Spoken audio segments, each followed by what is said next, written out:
The Board of School Directors will please come to an order. Will the Secretary please call the roll? Director Hernan, Present. Director Leonard, Present. Director Zomber, Present. Chair Garcia. Present. That's 4 present. Director Jackson has asked to be excused tonight. We have a quorum. The Chair will now ask the Secretary to lead us in the Pledge of Allegiance. The Chair invites any members of the audience who wish to participate to do so, and asks that those who do not wish to participate to please remain silent during the pledge. I pledge allegiance to the flag of the United States of America and to the republic for which it stands, one nation, under God, indivisible, with liberty and justice for all.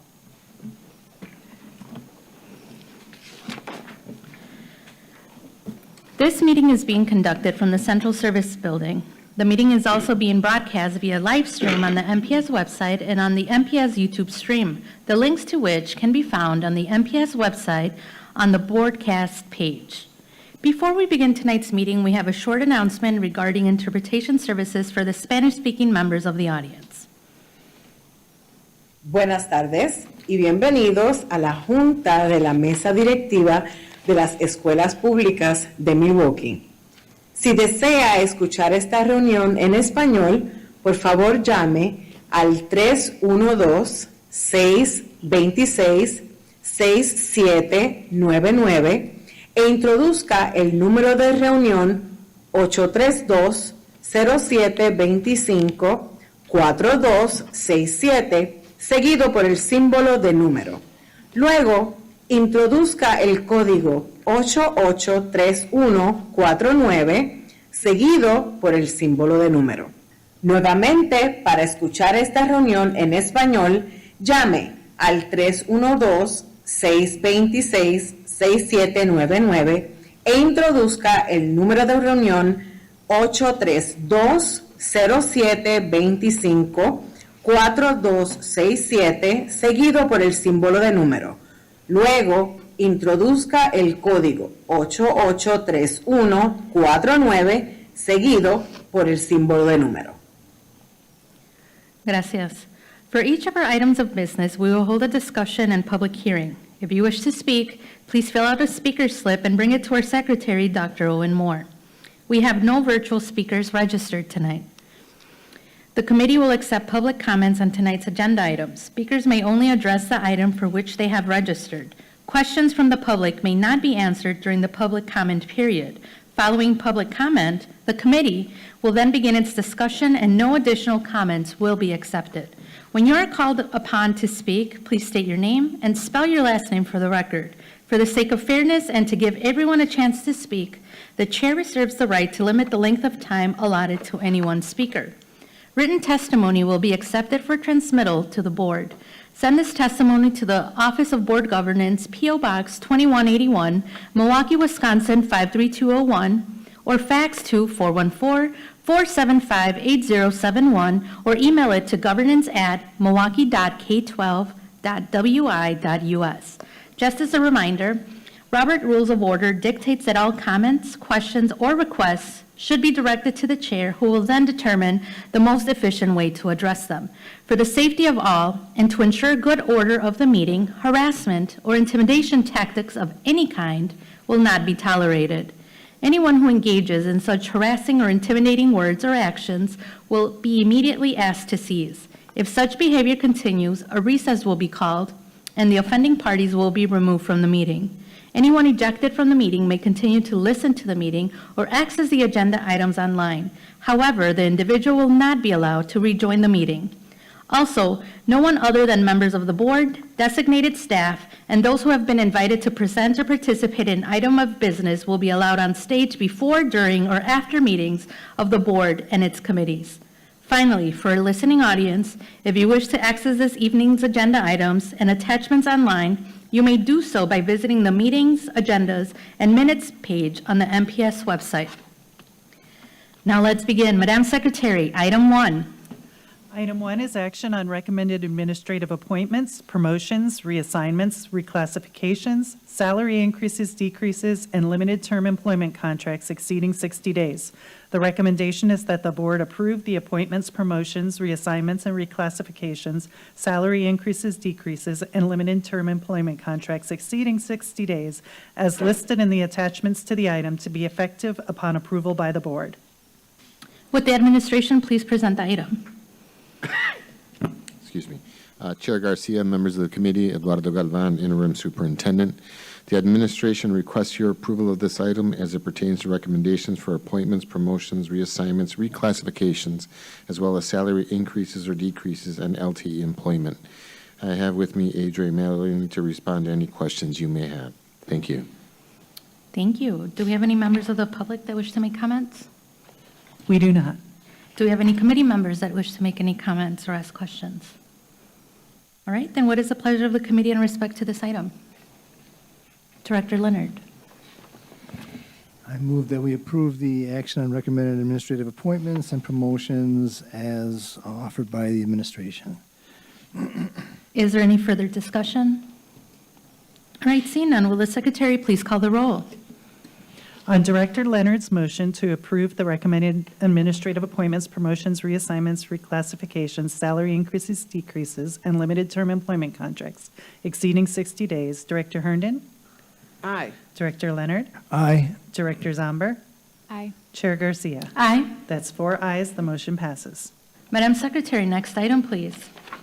Item 2 is action on monthly personnel matters, action on classified personnel transactions, action on certificated appointments, action on leaves of absence, report on resignations and retirements, affirmative action.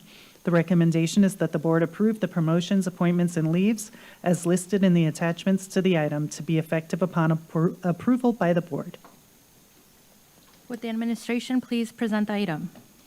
Chair Garcia and members of the committee, Eduardo Galvan, interim superintendent. The administration requests your approval of the monthly personnel matters as attached to this month's report. I have with me Ms. Adrienne Madeline to answer any questions you have regarding this request. Do any members of the public wish to make any comments? We have no speaker slips. Do committee members wish to make comments or ask questions? Director Leonard? Just, I believe, a positive comment. Now I'm just sort of like looking at how many we hire versus how many resign, how many retire, how many just fly away. Forgive me. And it looks like we're outpacing. We have about 35 more that we hire, between 25 and 35 more per month that we're hiring than we are losing. I'd like to not lose any of them, but I believe if I look back at my records, that's like, this is the first year that we can say that with conclusively. I mean, I'm afraid to say anything because come January, I could be completely wrong. But anyway, at this point in time, it looks pretty good. Administration, any follow-up? Chair Garcia, Director Leonard, members of the committee, Adrienne Madeline, Chief Human Resources Officer. Yes, we are cautiously optimistic when we look at the hiring that we've done on the classified side in particular compared to this time last year. We have definitely closed the gap, and I mean, we're virtually fully staffed at the billing service helper level. Safety assistants, we're almost there. Food service assistant vacancies, we're down to like roughly 22. So we are definitely making progress. We are seeing, resignations. We're on pace. We're close to where we were last year on the classified side. And I think a lot of that has to do with the increased hiring that we have done this year, and we lose individuals. They don't pan out after they start. But we're very pleased, but we do have work to do on the certificated side and on our teacher vacancies. We still need to work on our paraprofessionals. We still have to work on, but we are putting our resources towards those efforts, and we're continuing to do monthly recruitment events here at Central Office and working with our partners on how we can recruit and fill some of those para vacancies and getting more support in our schools. Any follow-up, Director Leonard? Perfect. Is there any other questions?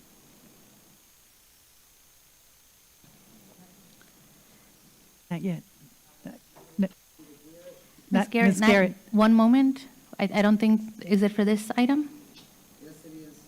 It's for all of the items, so I didn't know if you wanted me to fill out a slip. Yes, can you please? I will do that, but Okay. I address this issue right here now. Do we have a slip? Okay, perfect.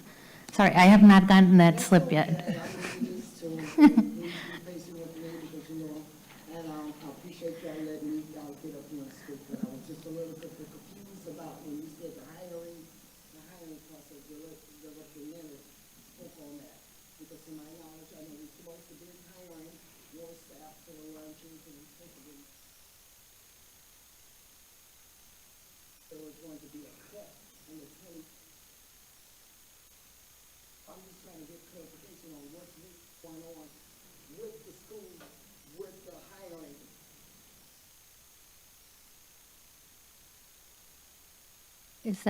Are those all your comments, Ms. Garrett? Yes. All right. So are we doing, okay, that's my comment. So we are hiring more people for the food, for the staff, for the kitchen, right?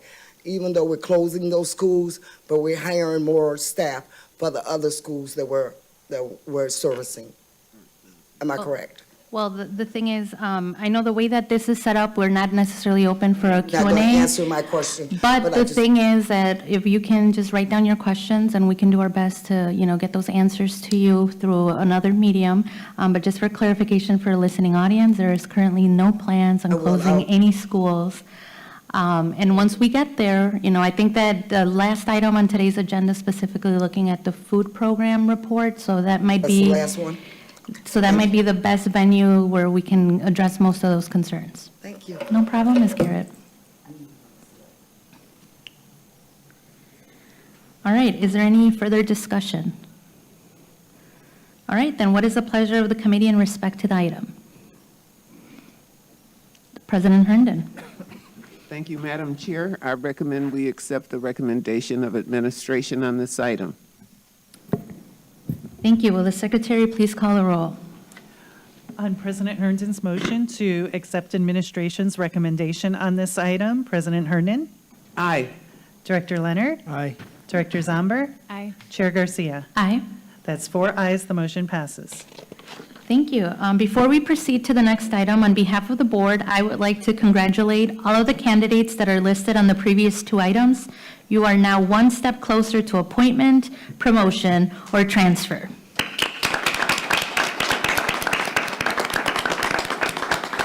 Yes, please stand. For our listening audience, there's folks back here who are proudly holding bouquets of flowers. So thank you. All right, Madam Secretary, next item, please. Item 3 is action on a request to approve the proposed 2025-2026 district-wide school calendar. The recommendation is that the board approve the proposed 2025-2026 district-wide school calendar. Would administration please present the item? Chair Garcia, members of the committee, Eduardo Galvan, interim superintendent. This evening, I have with me Adrian Maddaleni to present the proposed 2025-2026 school calendar. We will be happy to answer any questions following that you may have. Thank you. Ms. Maddaleni. Thank you. Chair Garcia, members of the committee, Adrian Maddaleni, Chief Human Resources Officer, happy tonight to bring forward a proposed calendar for the 25-26 school year. Just some brief highlights. We'll have teachers reporting on August 25th, and where they'll have 4 PD/organizational days, and then they'll have August 29th off, so they can have a long Labor Day weekend. And then teachers and staff report on September 2nd. So very excited about that. We will have a 2-week break for winter break. That's new, that the way the calendar worked out. Also, spring break will take place the last week of March 30th through April 3rd. This is, I would say, the agreed upon spring break for CISA schools. We've all come to agreement so that we'll all have spring break at the same week to avoid any concerns between our staffs and families and having to navigate different calendars during the spring break period. So that'll be spring break. Something new this year we've put on there, you'll see on the calendar, June 17th and 18th are marked in gray. We have put those as potential emergency makeup days if needed. Because we know we can't predict the weather, we thought it would be important that we highlight we might need those days depending on any inclement weather days. Not saying we'll need it, but we wanted to put that out there that might be an opportunity where we would have to extend the year if we aren't able to make up the days within the school year. We are very cognizant and want to make sure our professional development days are used. So we have the Act 20 training that we have to do. So we are wanting to make sure we use that time and have it. And hopefully we'll have no inclement weather days so we can have all the PD necessary so we can fulfill that requirement. And yeah, I'm happy to answer any questions you may have. Thank you. Do we have any members of the public that wish to make comments on this item? We do not. All right, do we have any committee members that wish to ask comments or ask questions? All right, Director Zambor. Thanks. Thanks, Chair Garcia. Just a comment. Isn't it so nice to have one calendar? Was it like wonderful only having to do one? Administration? Yes, Chair Garcia, Director Zambor, Adrian Madeline, Chief Human Resources Officer. I'll say yes. All the feedback we've had on the administration side, we have experienced. It's helped us in a variety of ways on the operational side of the house. Less payroll calendars to do, and on the recruitment side, it has helped tremendously. We've had that extra time. I just felt like we were recruiting at the same time school has started in August when we were on with the two calendars. We've had dedicated time all the way through the summer to September to get those last minute hires in. So it has definitely been a positive change for us on the administration side. And I don't know, Mr. Galvan, if you had any other comments you wanted to make. Again, and obviously, certain situations may lead to certain feelings about that, but I know most of our families that I've spoken to have also been very positive about that. I know we always have that issue of, especially with older siblings, sometimes helping with the younger siblings when we had that different start time, it also impacted them. So as of now, for the most part, it's been a positive change. Any follow-up, Director Zambor? All right, Mr. Chasen. Thank you, Chair Garcia. Matt Chafin, Office of Accountability and Efficiency. Just to get some clarity on the potential inclement weather day that may or may not appear, is it, do we have enough slack in the schedule so that, for example, January 9th, which would be, I'm just putting that date out there, if that were to be an inclement weather day, does that necessarily guarantee, and should staff and families then prepare to appear on June the 17th, or is there enough slack in the schedule that doesn't necessarily indicate the use of one of those gray days at the end of the year? Administration? Mr. Chasen, I'm sorry, Chair Garcia, Mr. Chasen, members of the committee. So what we wanted those days in gray for were in the eventuality, because as Ms. Madalini said, with Act 20 training, what we didn't want to do this year is take our already scheduled PD days, which is typically what we would do if we run up against it, right? Like last year, we ran into a situation again with our two separate calendars where there were days at the beginning when our early start schools began where it was so hot that we had to cancel, I believe it was 2 days, maybe 3 days. And then as we moved into the cold weather season, we ran into issues because we have to fulfill our required minutes for DPI. So we do have days built in. However, if we ran up against a situation, what we didn't want to do is lose our already planned PD days. So if we need to, we're hoping not to. It's our goal not to have to close. Wisconsin weather doesn't always cooperate. Any follow-up? All right. Any other comments, questions? All right, seeing none, what is the pleasure of the committee in regards to this item? anyone feeling like a motion? Director Leonard. Sorry, you caught me there.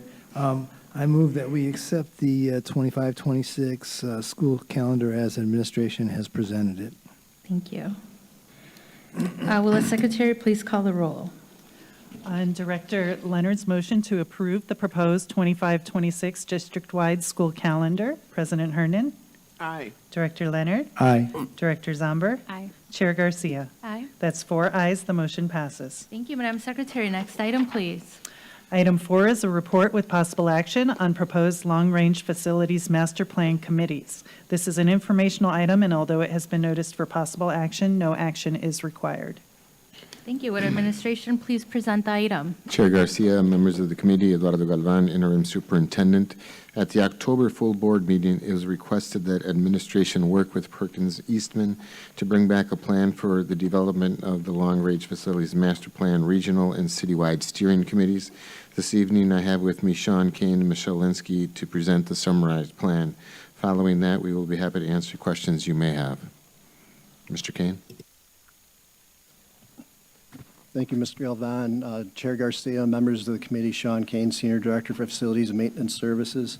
Earlier in the calendar year, Department of Facilities and Maintenance Services solicited proposals from consultants to perform services related to the Long-Range Facilities Master Plan and entered into a contract with Perkins Eastman.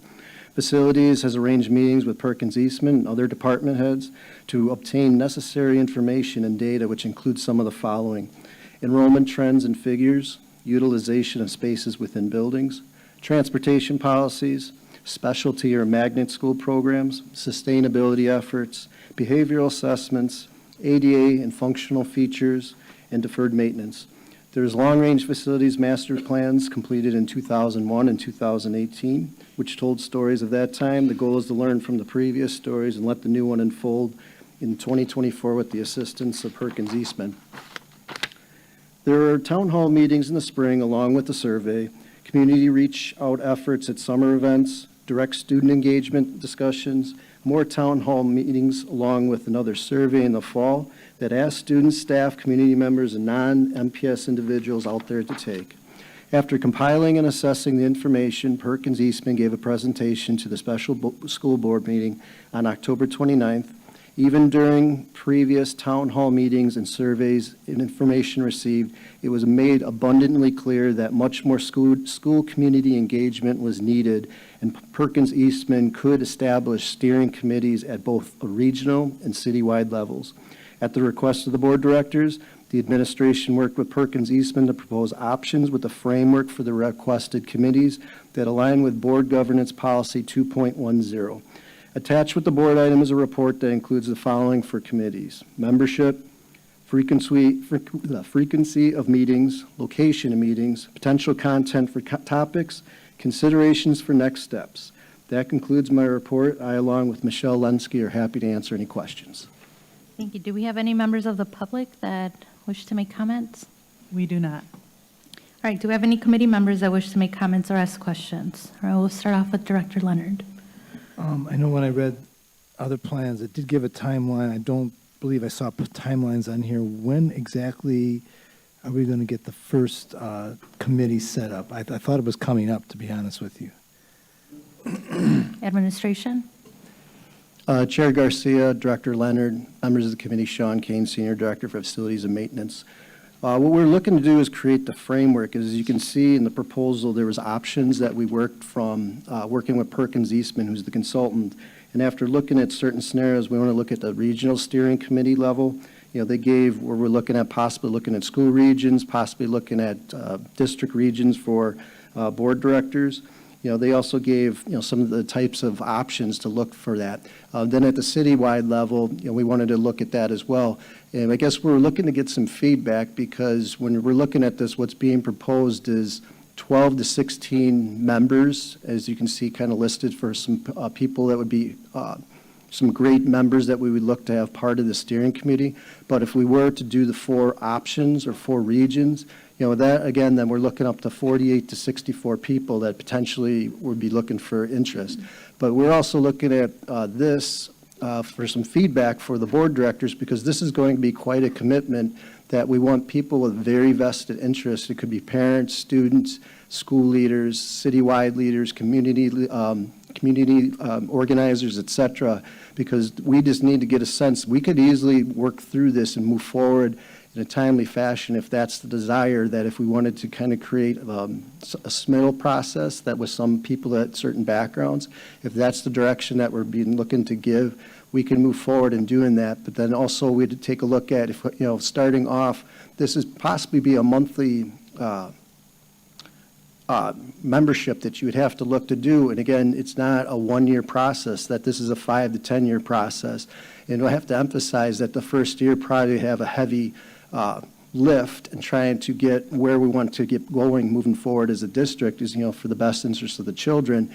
Later on, the meetings could be going to something that's quarterly. And again, we do understand where if, someone wanted to be a part of this steering committee, they may have other obligations in a year from now. But we want to make it very clear that we expect this to be a very committed process, that we want to make sure that people participate or willing to embrace it. And also the steering committee, we're also looking at people that be open-minded, because again, there's a lot of heavy topics that we need to discuss. And again, we want someone that's willing to work well with others and look out what's for the best interest of the district. Any follow-up, Director Leonard? Okay, and that you did a good job of explaining why we're not ready to totally put a timeline in there. So I'm going to assume this is going to take quite some time to actually get this off the ground to do it the right way. Chair Garcia, Director Leonard, members of the committee.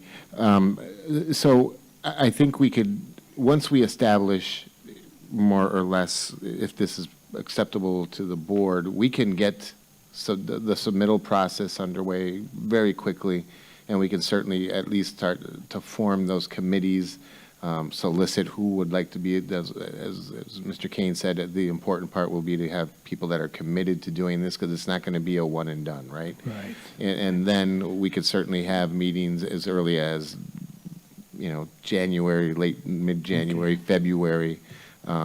We just want to make sure that, one, we have the proper engagement. We certainly want to make sure that the community has an opportunity to, one, throw their name into the hat, so to speak, and then formulate where those are, and then go from there. Thank you. Thank you. And we do have one speaker for this item, Mr. Quentin Claiborne, if you want to approach the podium. He's making his way down here, and then if you can just state your name and spell your last name for the record. Quentin Claiborne, Klabon. Thank you so much for accommodating. Traffic was rough. I appreciate that. So I just wanted to raise two concerns, and the first does relate to the committees.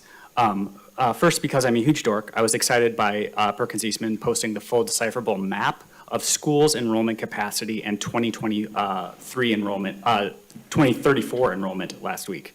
That you had this interactive feature where people can provide their own suggestions is brilliant, and I hope you keep it updated. However, I noticed two things do not match what was in the original report presented to the board, which would affect these committees. So first, the current capacity usage, when you add them all up, comes out to 74%, not 80%, and I do understand that it excludes contracted schools, including charters, but even all of them would only get the district to about 76%, and that's a significant difference, about 4,900 students off.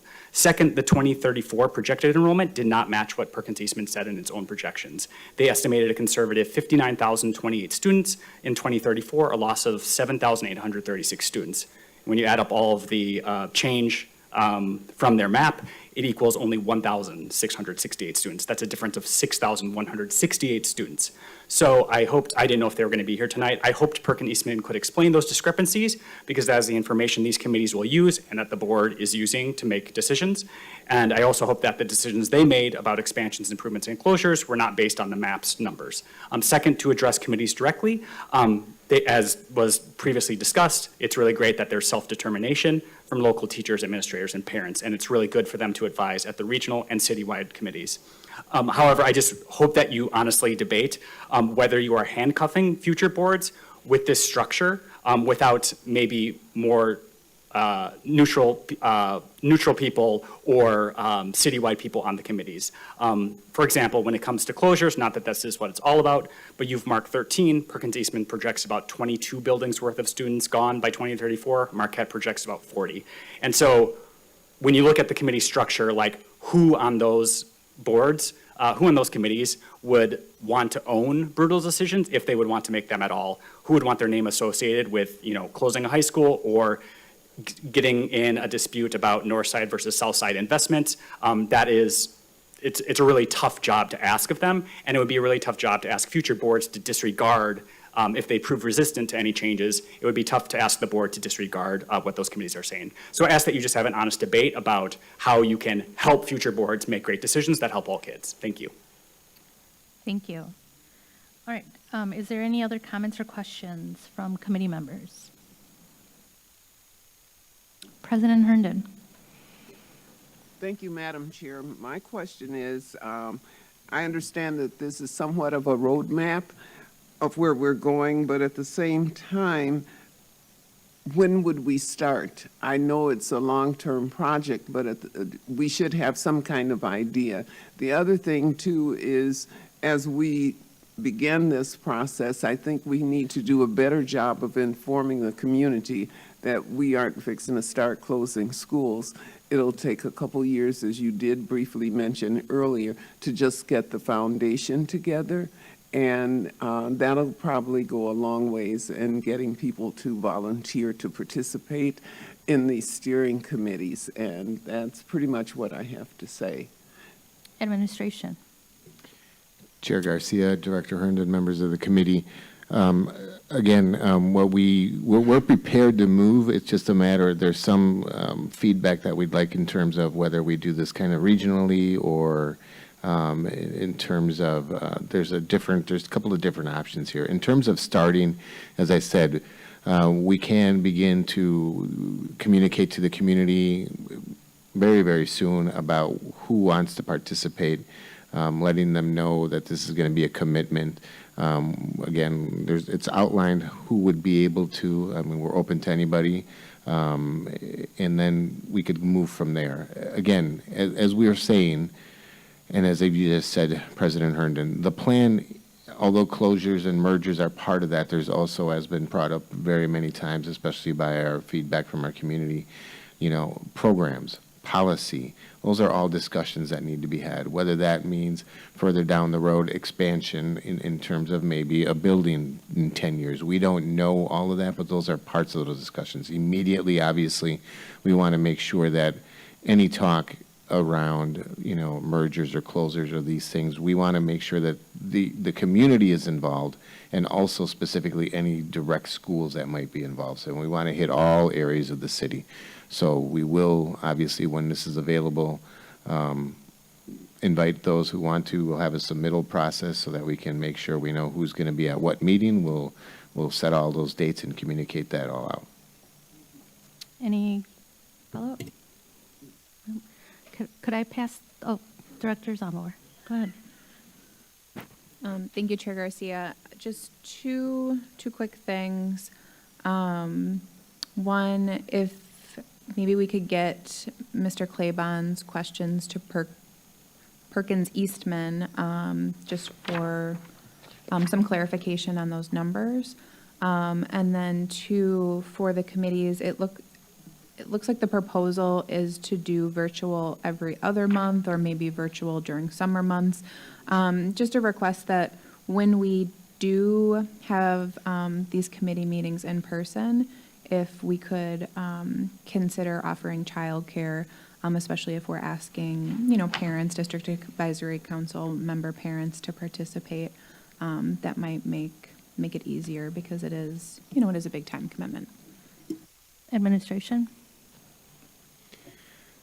Chair Garcia, Director Zambor, yes, we can obviously consider how we could do childcare through rec department or whatever. We can work some of that out, and then we will make sure that we inform Perkins Eastman about some possible discrepancies with the data.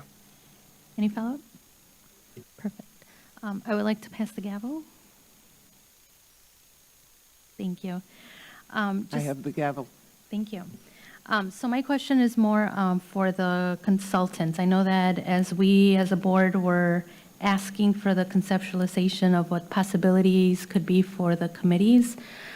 You know, we're now being presented a regional and then citywide. Can you just talk a little bit more about like what are the benefits of either structure? Because I think we're trying to have you all walk away with a little bit more directive on which direction to take. So I think it would just be beneficial to have a little pause the conversation on this item right here. Administration. Chair Garcia, Director Garcia, Michelle Lenski, and members of the board. Michelle Lenski, Manager of Design and Construction and Facilities and Maintenance Services. The reason why you see these two steering committees is, as a district, we know that there are some very, even the plan itself kind of showed some real definite regional things that were occurring in patterns that we're seeing throughout our city. So the idea with the regional one is that that group should be very close to their schools, have a real good connection with the area. So if we use the MPS regions, the defined MPS regions as that region, those principals and staff kind of meet regularly to discuss things, compare information. I know they work together as a group. However, the goal here is to really provide a district-wide plan. So that's where pulling members from each of these regional meetings, regional committees, gives us the opportunity to now collectively look at all of the data and be able to share directly. This data affects our area in this way. It may be different than yours. So the two levels provide us that sort of close review of a region, and then also the city one now gives us an ability to have more of an umbrella looking over all of the areas. Okay, thank you. So then just to clarify, we would be doing both of those approaches, so it's not an Yes. either or. We're not either going regional or citywide, but it's an integration of a regional approach to a citywide composition. Yes. Okay, that answers my questions. Thank you. I'm passing the gavel back. Thank you. All right, then what do we need to do? What questions? Okay. So are we good then with questions? All right, President Herndon has one more question. One more question. Thank you very much, Madam Chair. My question would be, in order to get residents, business people, or whomever to volunteer for these steering committees, have you got a process or even a location, or would we send out a survey to get people to register? Administration? Director Garcia, Director Herndon, members of the committee, Eduardo Galvan, interim superintendent. So what we were hoping to be able to do was to, again, have an online kind of process for people to submit their applications. Again, we want to make sure that we're very clear on what we're asking of these participants, right? Not that we would say no to anybody, but we do want people that are committed to understanding that this is going to be some time involvement, right? That these are the things that we're going to be discussing. So we would have that process for them to put their name in the hat. We would then develop the meeting times and meeting places, things of that nature, so that we can make sure that we communicate effectively to whether it's at the regional level and then the steering, the citywide one, that we have individuals knowing what they're signing up for, and then we could obviously communicate out when, where, and move on from there. All right, any follow-up? No, thank you. All right, last call for questions. All right, I think we're good. Thank you. All right, Madam Secretary, next item, please. Madam Chair, item 5 is action on monthly facilities matters, FMS award of professional service contracts, and material purchase recommendations. The recommendation is that the board approve the attached professional services contracts and material purchase recommendation. Would administration please present the item? Chair Garcia and members of the committee, Eduardo Galvan, interim superintendent, we are asking for your approval of this month's facilities matters. I have here with me Sean Kane to address any questions you have concerning this item. Thank you.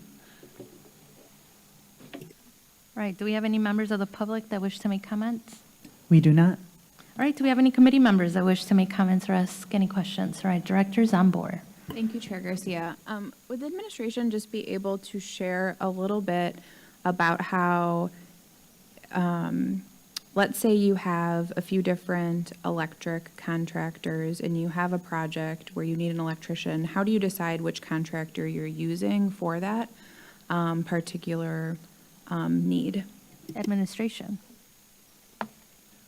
Chair Garcia, Director Zomber, members of the committee, Sean Kane, Senior Director for Facilities Maintenance Services. So the example that you gave for like an electrician, we kind of have these contractors on retainage. It's really first come, first availability, because a lot of times, we have some emergencies or some repairs that need to be done. It's just nice to have some people on the bench that, we have something to work with, because again, this is supplemental to our current 12 electricians that we do have as part of our operations budget. So there are times where we do have emergencies that we need to have something addressed that if we cannot take on, this is a great avenue for us to work with. So it's all depending on availability. Any follow-up? All right, Mr. Chason. Thank you, Chair Garcia, Matt Chason, Office of Accountability and Efficiency. It's not unprecedented that this type of event happens. One of the vendors currently in the list for recommendation is non-compliant with their supplier diversity and historically underutilized business contract requirements. It's typical that we'll work with a vendor to come up with an acceptable remediation plan. We just haven't gotten all those details worked out yet.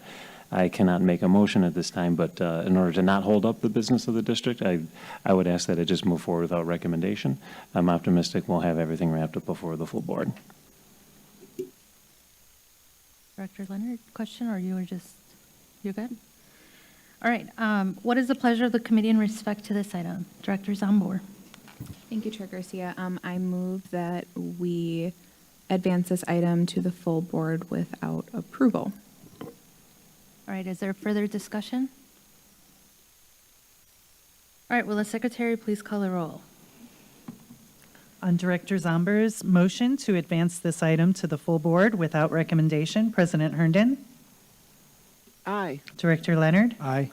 Director Zomber? Aye. Chair Garcia? Aye. That's 4 ayes. The motion passes. Thank you, Madam Secretary. Next item, please.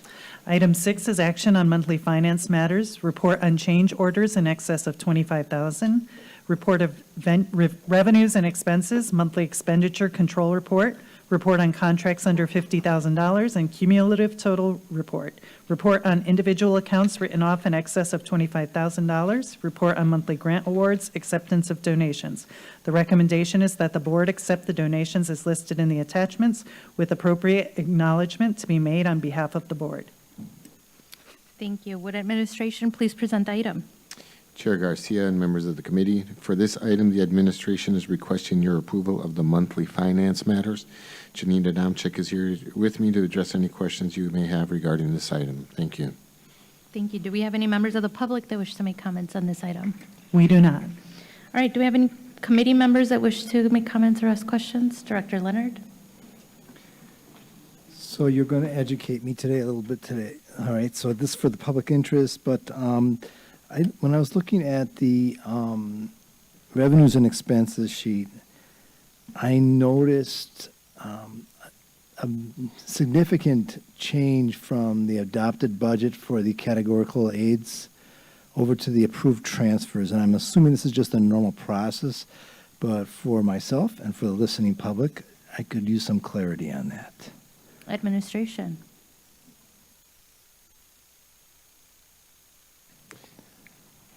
Chair Garcia, Director Leonard, we will answer that question in just a moment.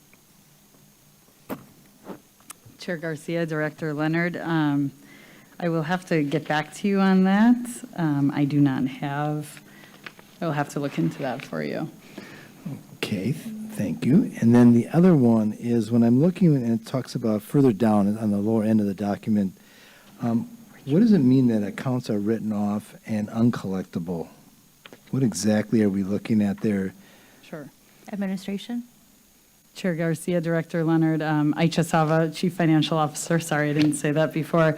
After a certain time, accounts are usually deemed uncollectible where you cannot collect for them. So we have a process where we have to go through approval and then write them off because we can't collect them after a certain time. It's kind of a typical accounting process. Okay, very good. And then I think, and I'm going to be guessing a little bit here, but there was one corporation that was uncollectible, I think, and I could be wrong, so you might have to correct me on this, but then I saw them later as offering them a new contract. I'm a little bit confused by that, and I will double check that. I forget the name of the company. I can't find it in here, but I will probably have to get back to you on that. Yeah, we can look into that. Thank you. All right, any other questions? All right, what is the pleasure of the committee in regards to this item? Director Zambor. Sorry, thanks, Chair Garcia. I just have a comment, just a question maybe. The Universal Academy accounts that are, actually, maybe this is to, Universal Academy, that's the school, but that's not the one you're talking about. Is it the Faith Made Christian Center? And that, I think maybe that's different from the one you're thinking of. I know we don't usually talk back and forth like this, Sorry. but I think you're right. I think those were the accounts I was looking at, and I just saw something that just sort of, a red flag sort of went off, but I can't find it, so I apologize to the audience on that one.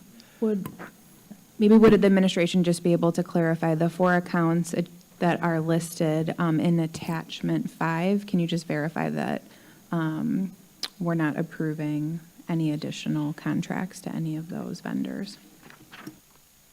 All right, administration. Chair Garcia, Director Zambor, Virginia Downchick, Director of Procurement and Risk Management. I do not recall that we have submitted any contracts to these vendors. However, we will double check and get back to you before the board meeting. Thank you. All right, what is the pleasure of the committee in regards to this item then? President Herndon.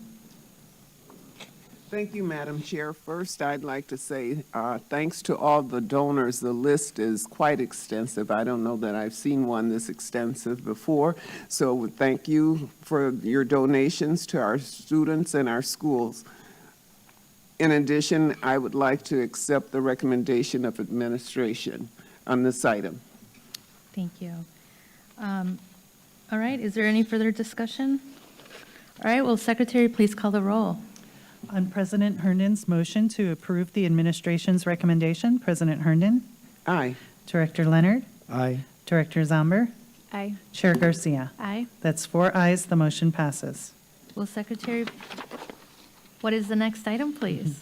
Item 7 is action on the award of professional services contracts. The recommendation is that the board authorize the professional services contracts as set forth in the attachments to this item. Would administration please present the item? Chair Garcia, excuse me. Chair Garcia and members of the committee, Eduardo Galvan, Interim Superintendent. This evening, we're asking for your approval of the professional services contracts before you. Janita Domchek is here with me to assist with any questions you may have regarding this item. Thank you. Thank you. Do we have any members of the public that wish to make comments? We do not. All right, do we have any members of the committee that have questions or comments? All right, seeing none, what is the pleasure of the committee in respect to this item? Oh, one question, Director Zambor. Thank you, Chair Garcia. I guess one of the things I'm looking at, so I know we got a number of communications from schools about the violence-free zone programs, and that would be under the, I think it's Milwaukee Christian Center contract and Wisconsin Community Services contract. And I know that that's a really vital service for our schools. It sounds like schools really appreciate that.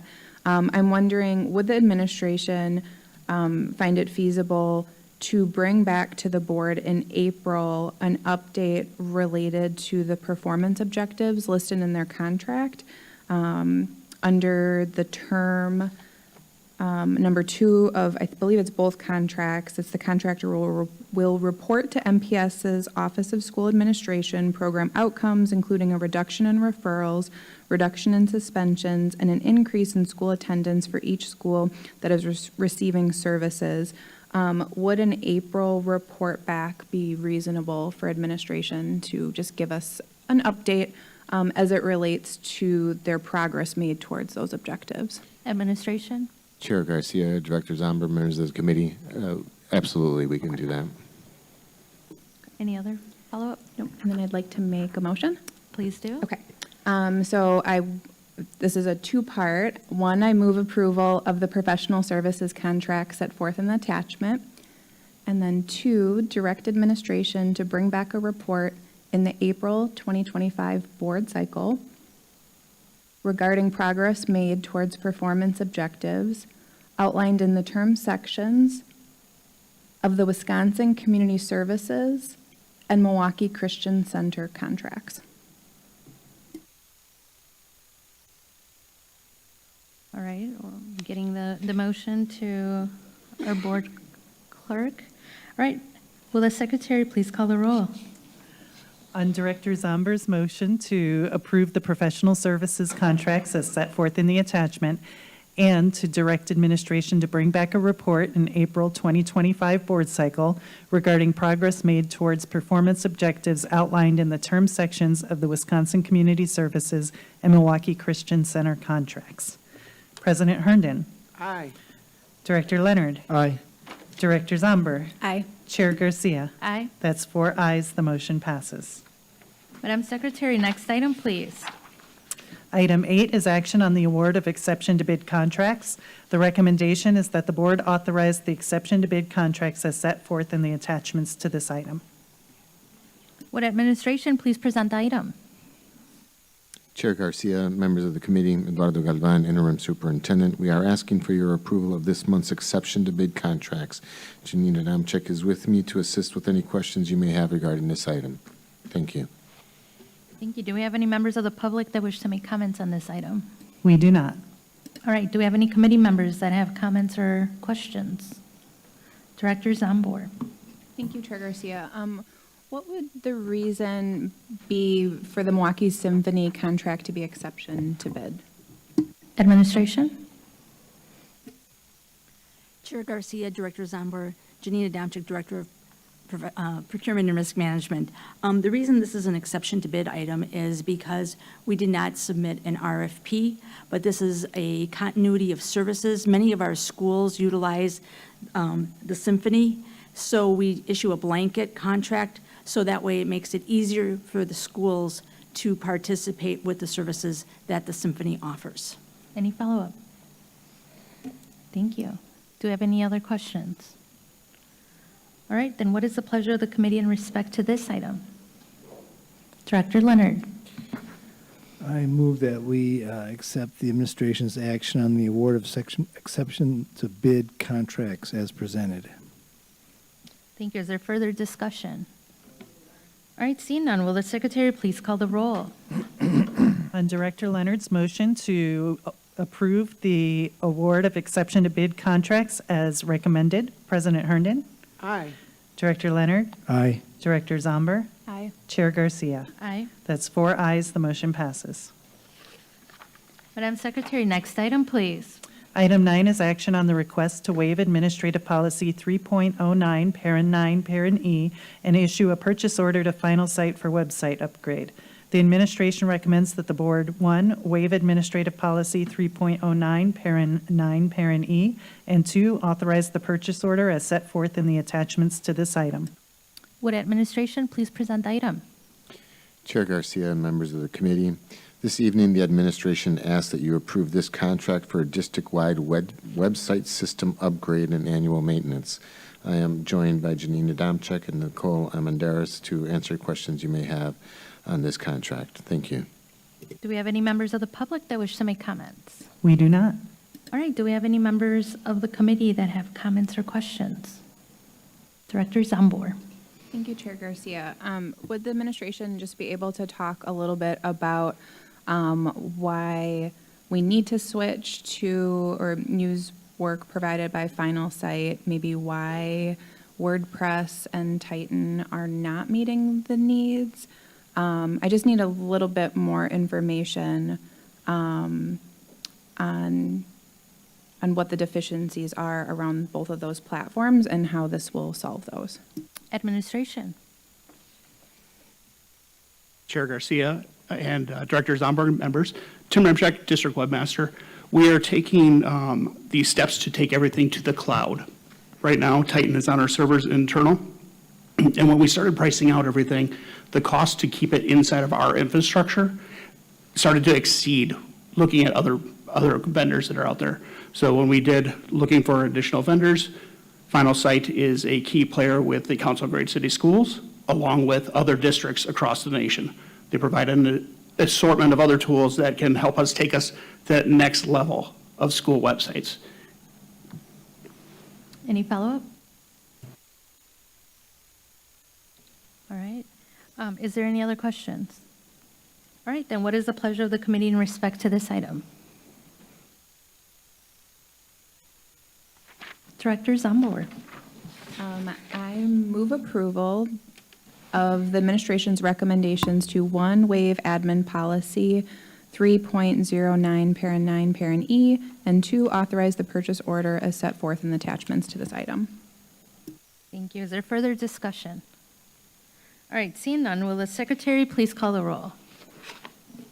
On Director Zomber's motion to approve the administration's recommendation to 1, request a waiver of Administrative Policy 3.09, Parent 9, Parent E, and 2, issue a purchase order to Final Site for website upgrade, President Herndon. Aye. Director Leonard. Aye. Director Zomber. Aye. Chair Garcia. Aye. That's 4 ayes, the motion passes. Madam Secretary, next item, please. Item 10 is a report with possible action on a review of accounts payable internal controls, Office of Finance. This is an informational item, and although it has been noticed for possible action, no action is required. Thank you. With the Office of Accountability and Efficiency, please present the item. All right, folks are getting things ready. We're getting the PowerPoint up. And we should be sharing a report shortly. All right, we're almost there. All right, there we go.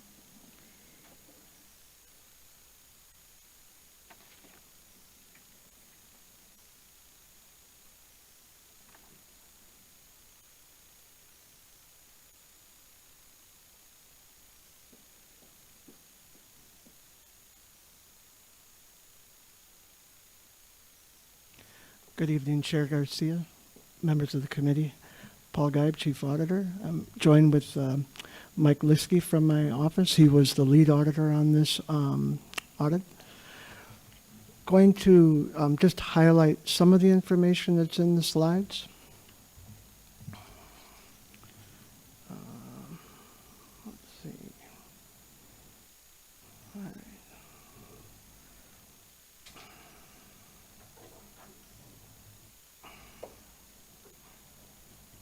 I don't see the... Right, we're just waiting for technology to cooperate. Okay.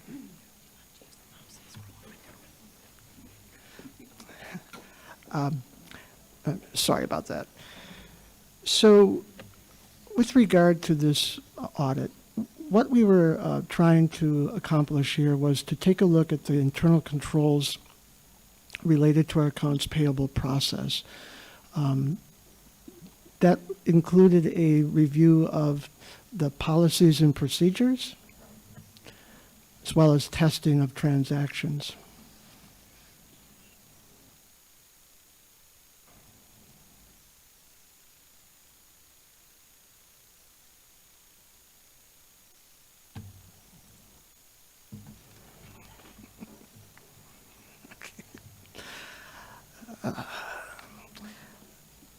So the review period was the last fiscal year, the full fiscal year. And what we took a look at were the electronic direct payments, purchase orders, travel, contract payments, as well as checks that were generated, ACHs, and wire transfers. What this audit did not include was a review of school-level accounts payable activity, which we cover through school audits. One of the main objectives of this review was to take a look at the three-way matching process. And that is something that Baker Tilly has noted in their management letter over the last several years in terms of ensuring that the price of the item, the quantity of the item, and the item itself is received.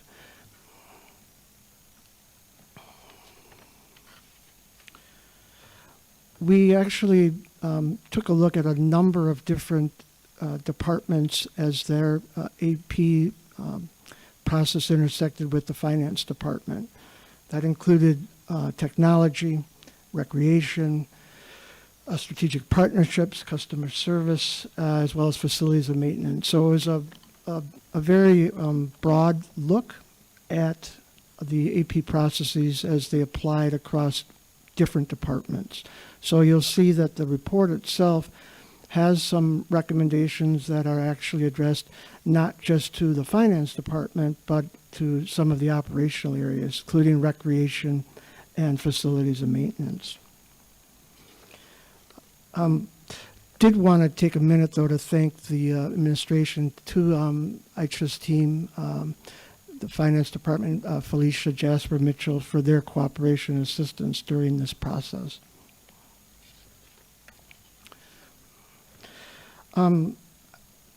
What we did, there's a lot of information there on the steps that we followed, which are part of the audit program that we put together. But one of the things that I wanted to highlight here on this slide was we reviewed the processing of submitted payments, which did not follow finance protocol. And one of the things was we analyzed the finance rejection process, which I'm going to talk a little bit about as we move through the slides.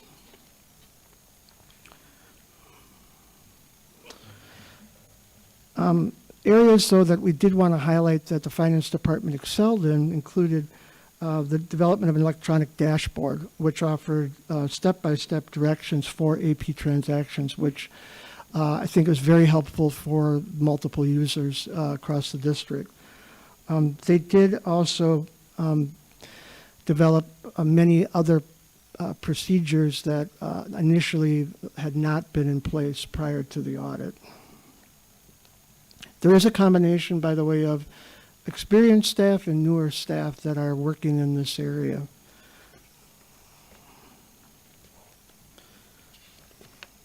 I'm going to skip ahead to the three-way matching process.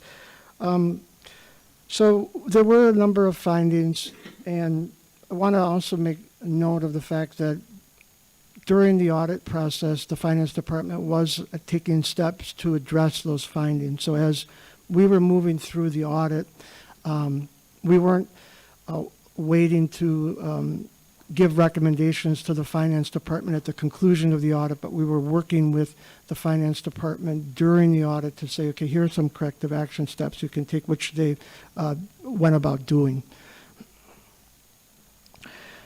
With regard, though, to the findings, one of the things that I wanted to point out was that the three-way match areas that were identified included FMS with repeated errors and the recreation department with multiple concerns regarding some of their processes.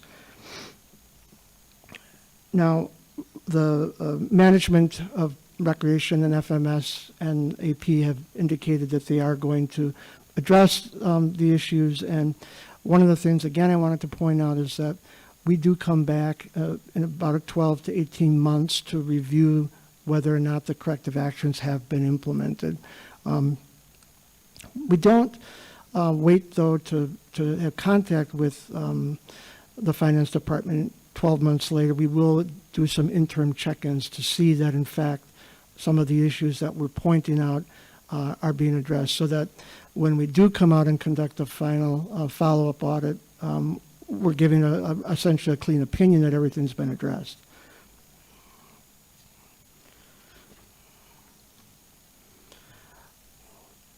So we did have tests of various controls.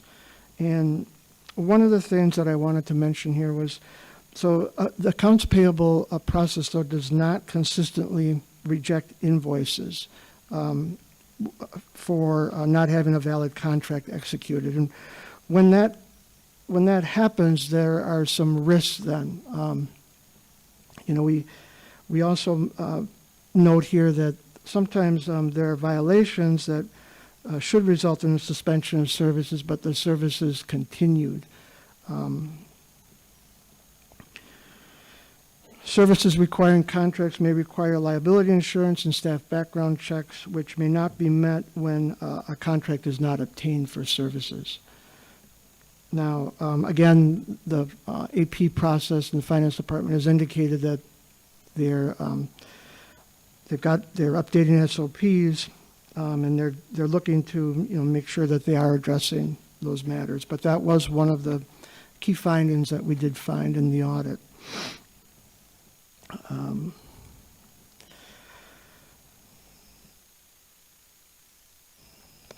gonna skip ahead to the finding in the technology area. One of the things that we found too in this audit was that, so we do have a cell phone provider and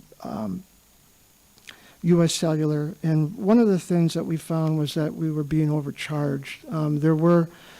There's a state contract in place, but the terms of the contract and the charges weren't always being consistently applied. And we also found that there were some cell phones that, for instance, there was one example of a cell phone that had been, over the last 2-year period, the individual who was assigned to the phone had retired. The phone hadn't been used, but we were continuing to pay for the phone, which was a little under $1,000 over that 2-year period.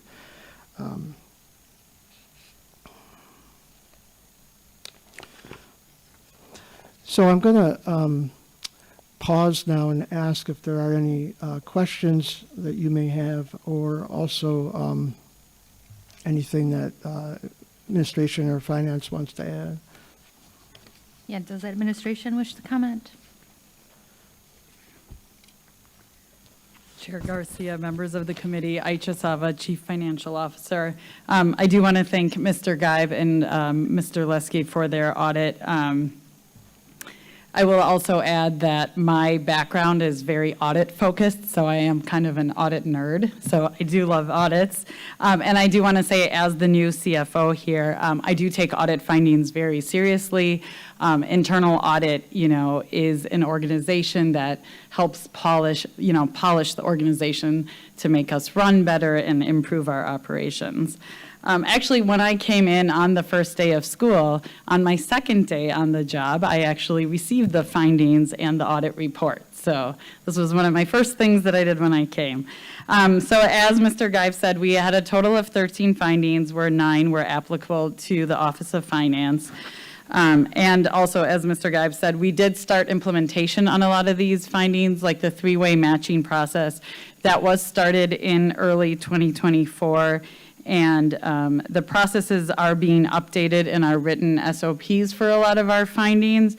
And we did put, implementation dates for all of our findings, and all of our written processes will be written and updated by early 2025 in the new calendar year. So a lot of our findings, as Mr. Geib mentioned, were under the purview of our general accounting manager and our procurement director. And one of the other findings we had did require or suggest that we have training for all of our end users.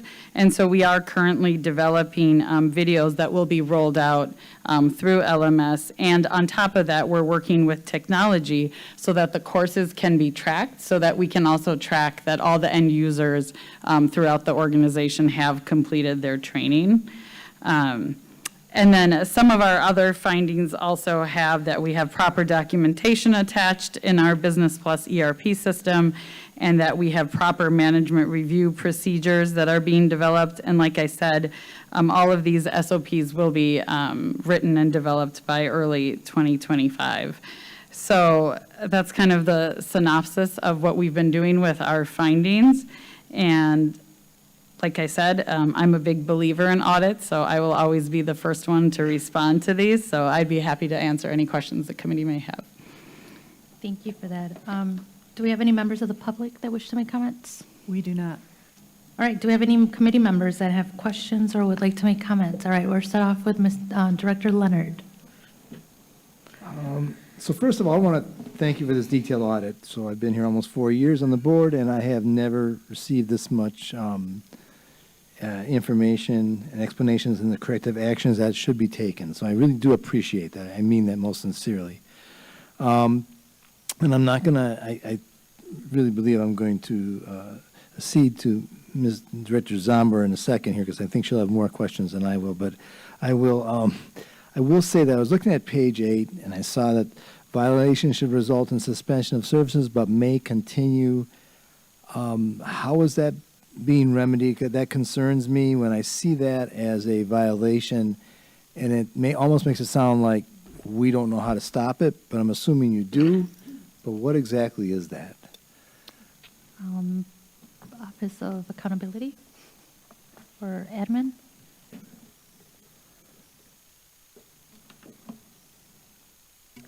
Chair Garcia, Director Leonard, members of the committee, Janina Domchik, Director of Procurement and Risk Management. As soon as procurement is notified that there is a request for payment for services that do not have a contract or a purchase order, we immediately notify the sponsoring department to stop services and to cease until such time as we have all of the information so we can issue a contract or purchase or order. And we inform them that nothing will be paid if they continue to have these services. Thank you. I think you've told me this before, but I guess I need that reassurance since we're the ones that are supposed to hold accountability. I also just when I read the information on the other document, which was much more detailed, and it talked about the mistakes on background checks. Can you explain that in a little bit more detail for us? Administration. I'm not sure who can. I think they Deficiency can. and accountability?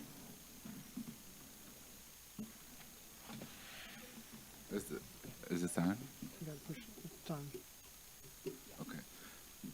Director Garcia, members of the board, I'm Mike Leesky, Audit Services.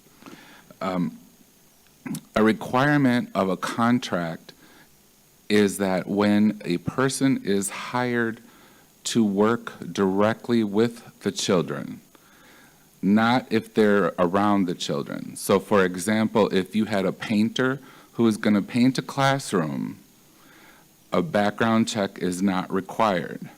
But if you hired somebody to tutor a child, that's part of their job, so they must have a background check on file with Labor Relations.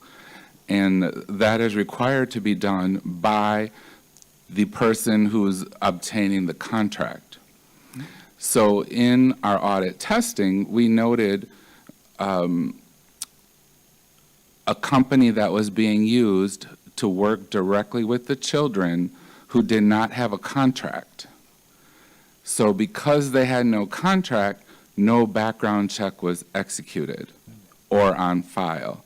So as part of how I do the audit work, when something like that happens, we required the sponsor to get the background check on the individual, and they had a positive, like a okay background check.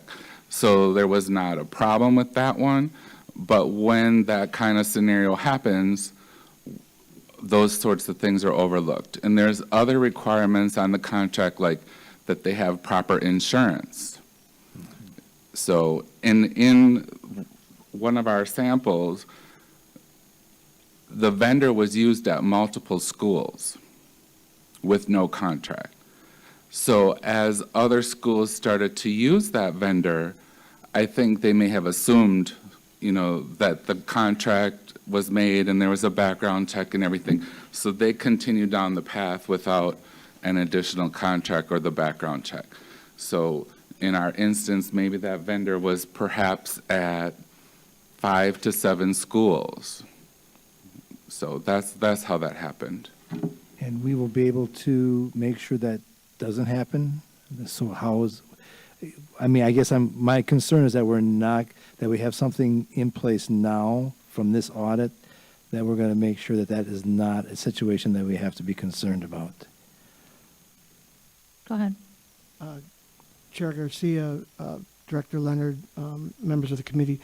So I can't speak to whether or not those controls are completely in place right now as a result of the audit. But one thing I wanted to make mention of is that with regard to the background check process, so employment relations vets these vendors, but we are, myself and Janine Adamczyk and Employment Relations are actually looking at a more robust process around that, that we've had some preliminary discussions about that we're going to kind of get back together on, because there may be some other risk areas as well involved in that process. And I'm going to let go in a second because I know you have a lot more than I do, but I guess my concern is, and my request is that when that happens, that this board receives that information on the process so that we know exactly what's happening, who's going to be responsible for it, and that the process is under control. I need that assurance. All right. EOA, any respond to that? Chair Garcia, Director Leonard, really this is a process that is driven by the administration side. Right. I mean, we're gonna do a follow-up as well, but before that follow-up occurs, we're going to be looking to see to what can the administration side do to tighten those controls, because we have found similar situations in school audits where there may be vendors that have initiated a contract without having it formally approved, and they've actually had contact with students. So, and I did assume that would be administration's responsibility. I didn't mean for you actually get control of that at all. I'm appreciating you giving us the audit. Now we're going to hand it over to those that have to execute that action. Chair Garcia, Director Leonard, we will be coordinating with procurement and employment relations, and we will bring the process back, and we'll touch base with you offline as well. Thank you. Appreciate that. All right. Director Zambor. Thank you, Chair Garcia. I can ask a few, and then I can pass it, and then I can ask a few more if you have. Okay. So to Director Leonard's point, definitely appreciate having this level of detail be brought to the board. I don't want anyone to think that we've never done audits this detailed. It's just hats off to our chair of AFP and accountability and accountability and efficiency for actually bringing it forward to AFP for us to discuss.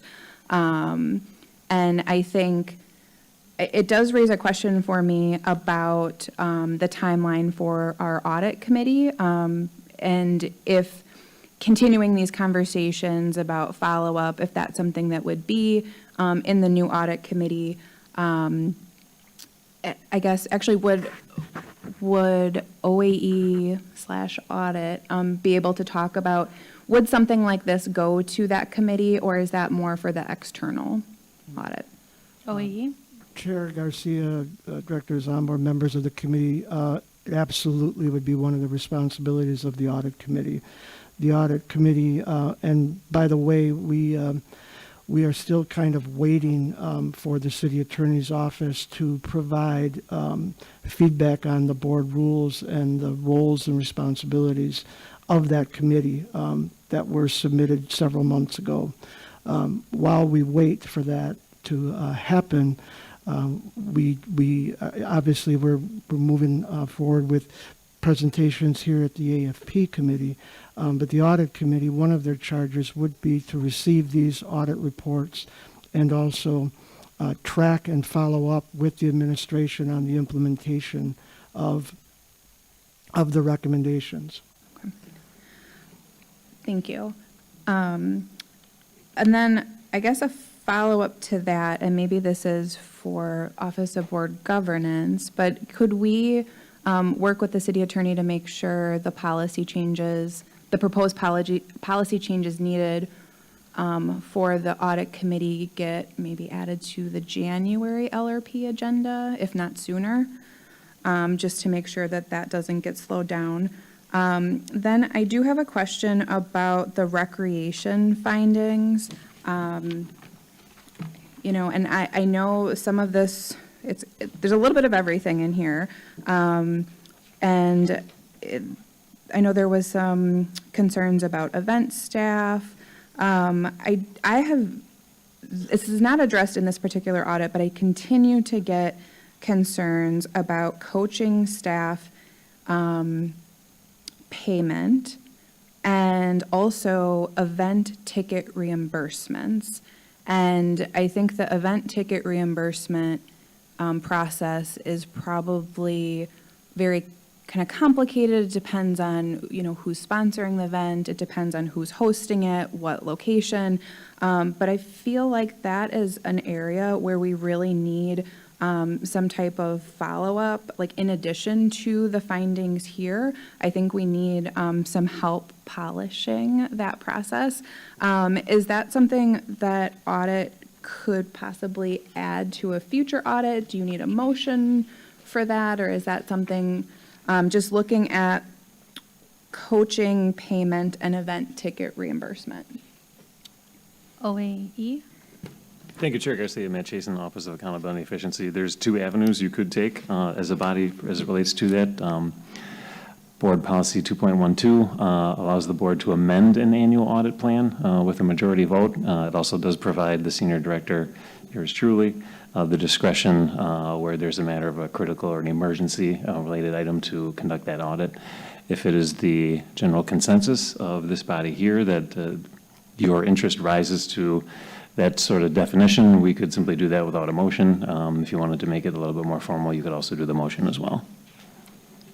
Any follow-up, directors on board?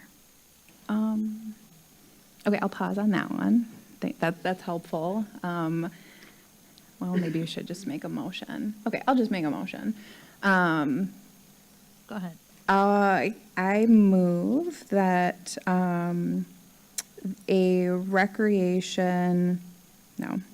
I move that we add a follow-up on coaching payment and event ticket reimbursements to either the do you want me to do the annual audit plan? The annual audit plan moving forward.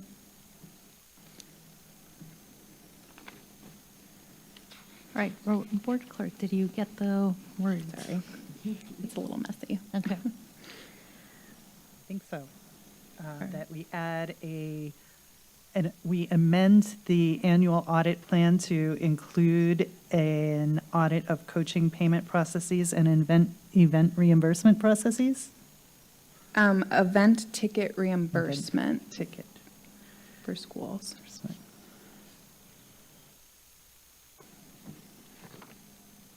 Okay. Yes? Yes. All right, then we take the Would you roll like me to call? read it through? Can you remind us what that is and then do the roll call? Yes, on Director Zomber's motion to amend the annual audit plan to include an audit of coaching payment processes and event ticket reimbursement processes for schools. Yeah, just the event ticket is for schools. But yeah, I guess that's fine. That's fine.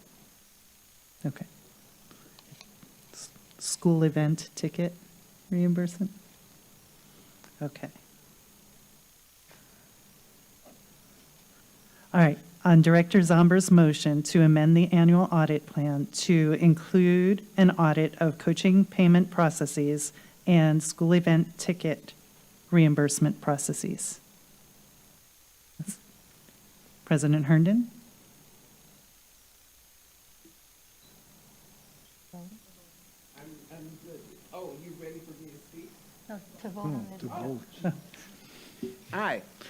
Okay. Director Leonard. Aye.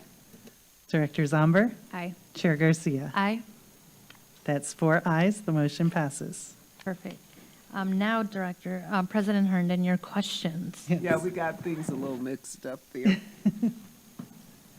Anyways, one of the things I really wanted to say was that I'm so happy to see this occur, and I'm sure audit is too, because I bugged them for years on various things about audit and tracking, and there was always problems that have already, you've covered those tonight, so I appreciate it. Thanks very much, and I too second that.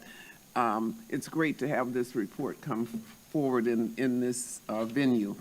One of the things I'd like to point out that you didn't mention, but I've always considered a problem, is inventory management, especially as it relates to equipment being received in the schools. Do you have any plans on doing something similar to what we've done tonight in those instances? Because when I review a school audit, I always see the same issues. And we never get a report on resolution, what the resolution was. If there's a medium by which there is tracking of inventory such that if it's, I think 30 days is too much for one thing in there, where they're allowed, the staff is allowed 30 days to enter the receipt of an item. It could be a laptop, could be a phone, whatever. That seems like a long time for the whole thing to be forgotten about. So we never see anything that implies that finding a missing computer or whatever equipment it was located or was not located, and what the resolution was. OAE. Chair Garcia, Director Herndon, members of the committee, Paul Geib, Chief Auditor, OE Audit Service. So 3 things. First of all, regarding the 30-day requirement, that is policy. And so when we reference that, we're referencing the specific criteria that allows for the entry of that item within 30 days of receipt. Regarding follow-up on the matters that we've pointed out in school audits, we recently issued a summary report on the status of the school audit findings with a look back to essentially within a 5-year period when we noted findings, for instance, in the fixed asset area, and we've subsequently come back to a school. Have those findings been addressed? What we found was that by far the fixed asset management area continued to be the area with non-compliance. We previously did a review of fixed asset inventory. I want to say that was about 2 or 3 years ago. And what we found there was that it was a common issue among school audits. It was also an issue with regard to certain departments, because ultimately what we have continued to hear is that there isn't adequate staffing to conduct comprehensive inventories of the items. So I've been with the district now in my 24th year. It's been a problem from the day I stepped foot into this district. Continues to be a concern. Now, when we had Chromebooks, when we went through the period of COVID, we did a review around the Chromebook controls too, and we found in that situation, quite honestly, thousands of Chromebooks that couldn't be accounted for. Now, we can point these things out consistently, but again, I have to point back to the administration to say, okay, what controls are we putting in place to ensure that we are actually doing a proper inventory and we're tracking these items. So we have spent resources on it, and I think we've pointed out where the issues are. Could we do another inventory audit? Yes. I don't know, though, that it would show much in the way of a different outcome. at this point, because we're still finding those same issues in the school audits that we're conducting. That's the one area where we're saying that controls aren't adequate consistently. There are some schools individually that have done a very good job, but for the most part, that is still one of the troublesome areas. Any follow-up, President Herndon? At this time, no, except to say that I'm glad that we're laying this on the table. I would ask that administration notes that, and I won't put forward anything tonight, but change in policy or resolution or something in the very near future would be where I'm headed with this, because I did try to institute something when we put through the resolution 4 or 5 years ago to put art, music, phy-ed, and librarians back in the North Side schools. And one of the things that I stressed with the music curriculum specialist was the tracking of the instruments. And in their report coming in March, that's one of the things that I want to see in that instance too, is the inventory report. But they did get some software and are trying to do that. And it's a lot of money invested in inventory that people forget about, no matter what it is. So thanks for the report, and I would ask that administration make a note of this so that we can do something about it in the very near future. Yes, and Mr. Geib has one more comment. Chair Garcia, Director Herndon, members of the committee, again, Paul Geib, Chief Auditor. With regard to the music instrument controls, those actually were very much improved. Great. Yeah. I'm talking more about the technology equipment items and inventory. Thank you. Right, back to Director Zambor. Thank you, Chair Garcia. Related to technology services, so going back to the cell phone findings, does administration have a sense of what the district may be overcharged each month for cell phones not in use? And is this something that you could report back to either the board or the audit committee when the audit committee is up and running? Administration. We can, Chair Garcia, I just have a CFO. We can look into that and get back to you. I don't think we have a number right now. Any follow-up?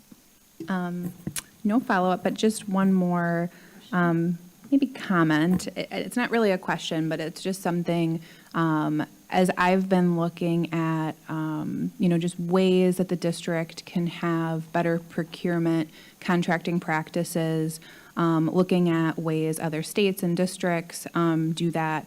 One of the things that I've come across is the state of New York, their comptroller, they pre-audit contracts. It's actually required by law for any government contract, and they do that by, I believe it's an office that's independent of, whoever's sponsoring the procurement contracts, and they do that to, safeguard money, deter from favoritism and waste. It doesn't, from what I've seen, it does not slow down the process significantly, but they've actually been able to prevent like millions of dollars of waste by doing that, and looking at, when a contract comes forward, is the contract written in a way that protects the taxpayers? Is it written in a way that justifies an exception to bid? And so, I wonder if some of the concerns or findings related to these audits are just also related to the way we're writing the contracts and the way the invoices, maybe are reflecting the fact that some of the contracts might not be clear enough. So just throwing that out there is something, that we could maybe consider down the road to ensure that, our process is as efficient as possible. Thank you. Do you have any other questions, comments? Go ahead, Chair Administration. Garcia, members of the committee. In terms of as Mr. Guy pointed out, as a former building principal, fixed assets has always been specifically around Chromebooks. And again, as some background for those who weren't around during that time, when the pandemic hit, there was a mad rush to get Chromes into the hands of our students so that they could use them so that we can continue our educational services to those students.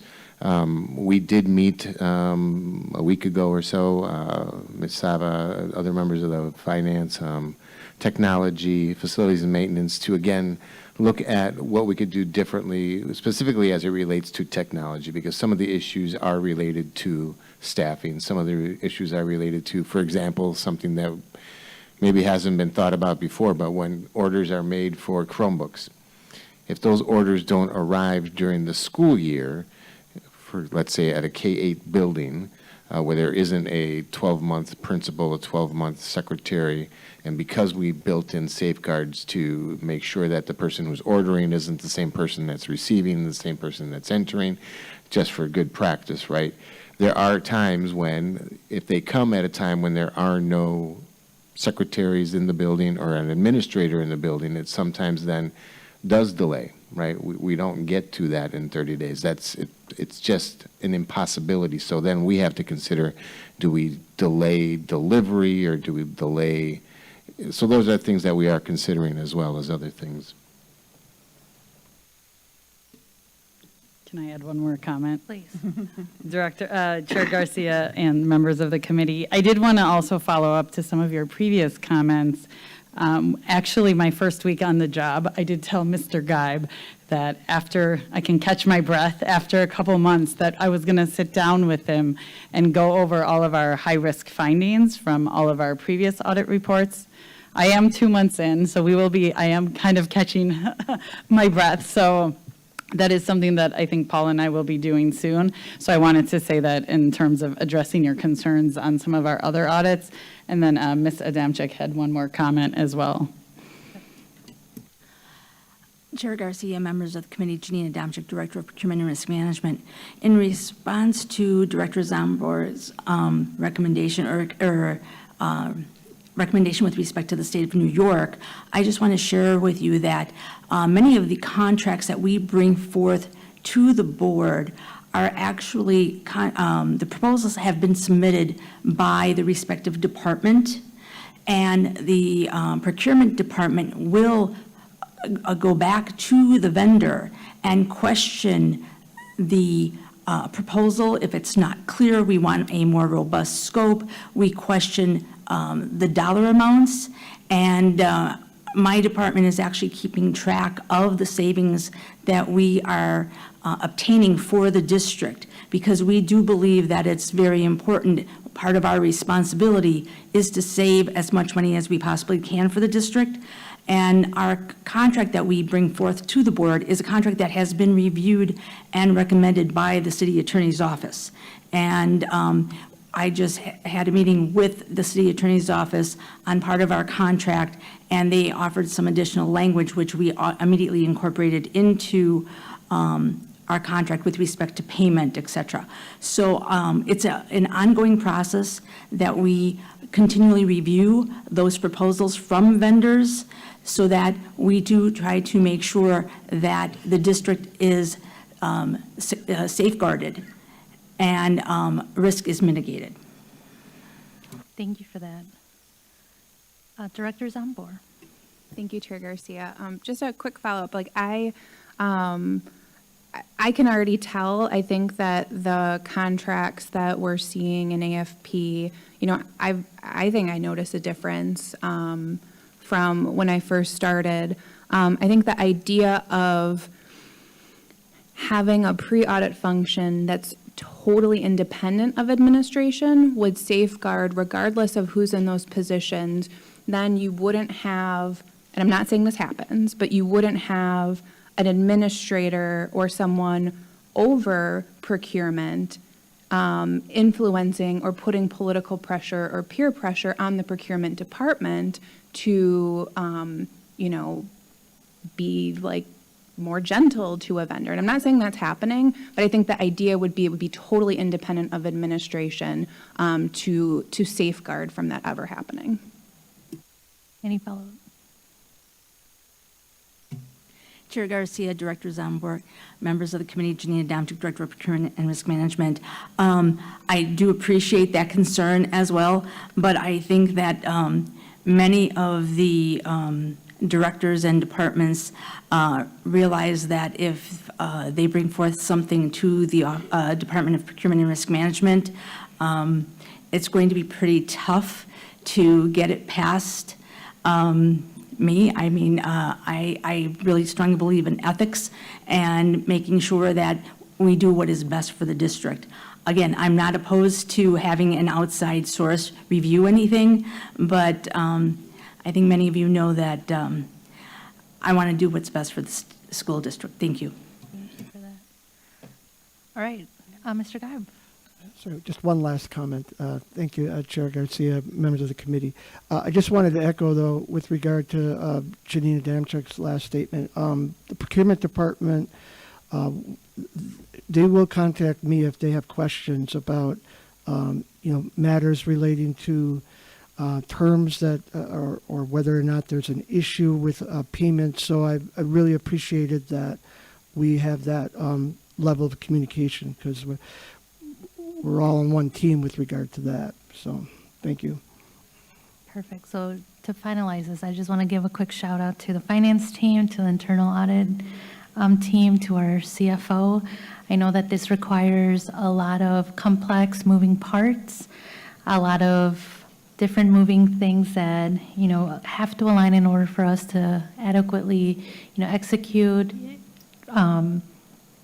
contracts, all the way to making sure that, we're evaluating how those things went, right? So just want to give you all a shout out for the collaboration that this takes, because I think what our CFO said in terms of, we're in the process of fine tuning. So it's just great to see that, that journey is something that is continuously happening, and that as a board, we're receiving, documentation of what is happening, because we know that there's a lot of work that has already been done, a lot of work that's ahead of us. So thank you all for, just the labor and love that goes into making that happen. All right, Madam Secretary, next item, please. Item 11 is a report with possible action on MPS school nutrition program. This is an informational item, and although it has been noticed for possible action, no action is required. All right, would administration please present the item? Chair Garcia and members of the committee, Eduardo Galvan, Interim Superintendent. This evening, I am joined by Renee Slatin-Beauchamp to share a school nutrition update with you. At the conclusion of this report, we will be happy to answer any questions you may have on this item. Thank you, Ms. Beauchamp.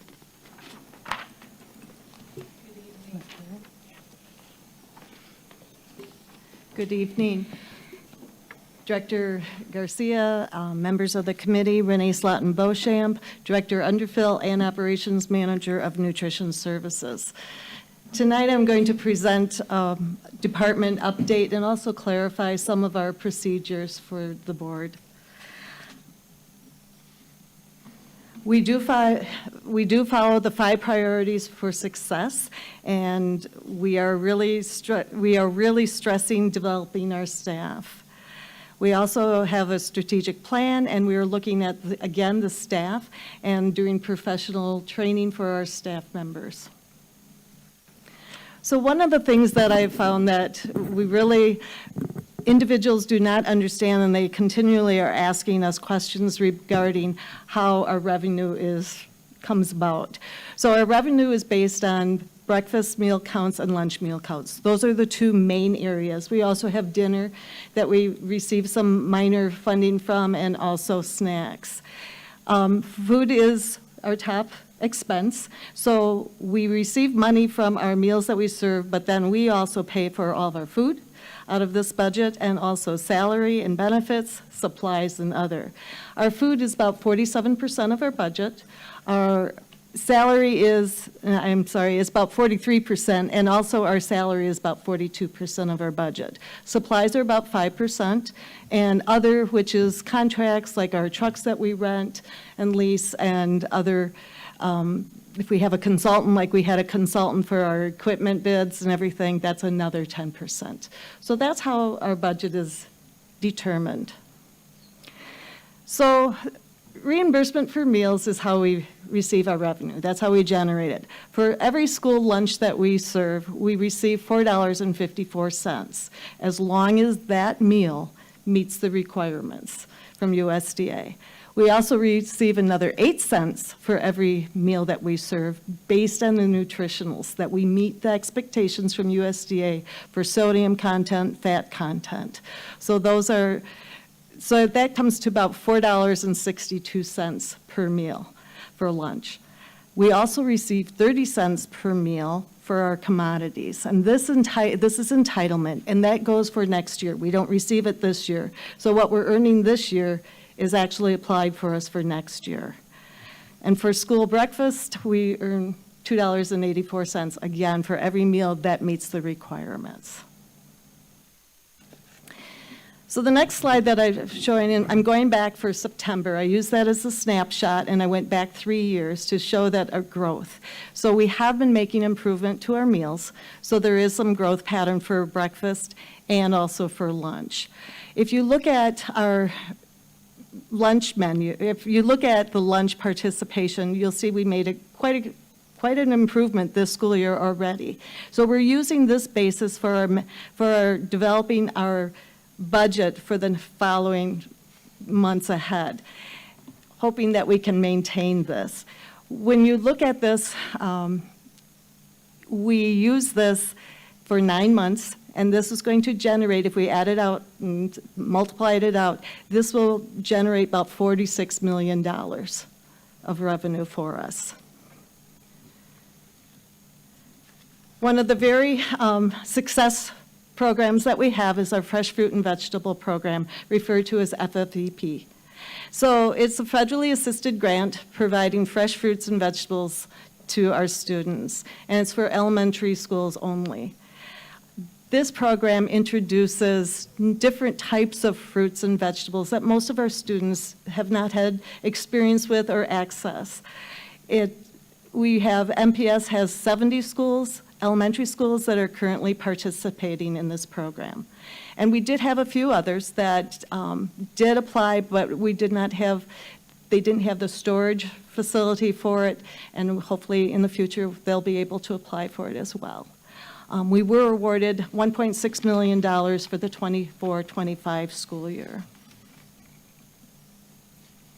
One of my other questions that I'm asked quite a bit is, how do you develop your menu? And we've taken a lot of flack in years past for our menu. So I wanted to share with everyone how we do come about and develop this menu. So we look at the daily menu, and first we get commodities. I've referred to that 30 cents that we get. This year, from last year, we received $3 million worth of commodities. And that's the food items that USDA purchases and that we can purchase from them. So we get entitlement. It's called entitlement. So we use that first, and we look at how much we can get out of that $3 million for our program. And there's a new thing that it's been around for about 15 years, and we participate in it. It's called direct diversion. So we get our entitlement, $3 million, and that's our entitlement. We could take what USDA offers us and use those products, or we can directly divert the product, the poundage, such as, I'm going to use chicken as an example. We can use our chicken poundage, and we can determine what we're going to have manufacturers make for us. So our chicken poundage goes towards chicken fajita meat. We do for grilled chicken patties, breaded chicken patties, breaded chicken tenders. So we have that choice of what we want to use our poundage for, instead of just taking what USDA offers. So then we look at the size. So we put that in, that's the center of the plate. We call that center of the plate, our entree items. Then we look at the sides, what we have to offer, and I'm going to show their meal pattern, what we're required to offer. We build on that. And then we also look at our culinary skills of our staff. And many of our skilled staff have retired. So right now we're kind of going back to the starting point and retraining our staff. So we're kind of in a flux because we lost some of those great people that cooked and baked years ago at MPS. They are no longer with us, but now we can train the new staff coming forward. And then, of course, we look at student feedback of what students are asking us to prepare for them. Then we look at, once we do that, we look at the menu costing. What is our menu going to cost us? And we take a look at that budget that we just created, and we look at the revenue and what those food costs are going to be. And then we purchase food and we bid out food. So we do a bidding process on that as well. With that, not only do we use commodities, we also have our prime vendor and right now that is a Cisco, is our prime vendor. And I will share with you, listening to the previous presenter, we only had one bid that we put out. So we were that's looking at maybe next time we bid out, we have a 5-year contract that possibly we can rethink of some of the wording and things in that bid for us.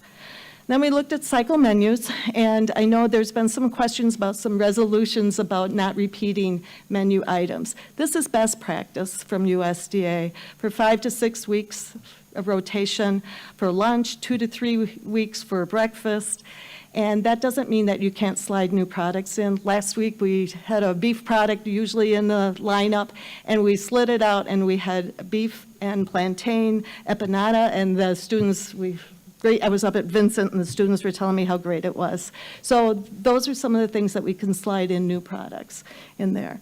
When you use the cycle menu, it's efficient for ordering and procuring food. It also improves our quality because the staff has already made that at least once or twice before. And so they learn from every time they make it how to improve that product.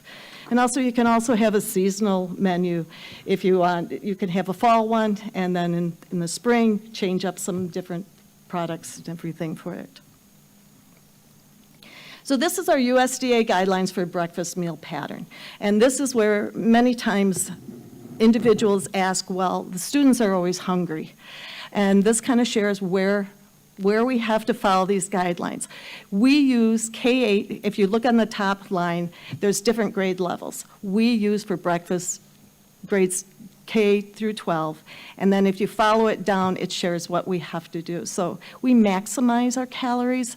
I plan the menus right now, and I can tell you that our calories are usually at $4.99. I try to maximize as much.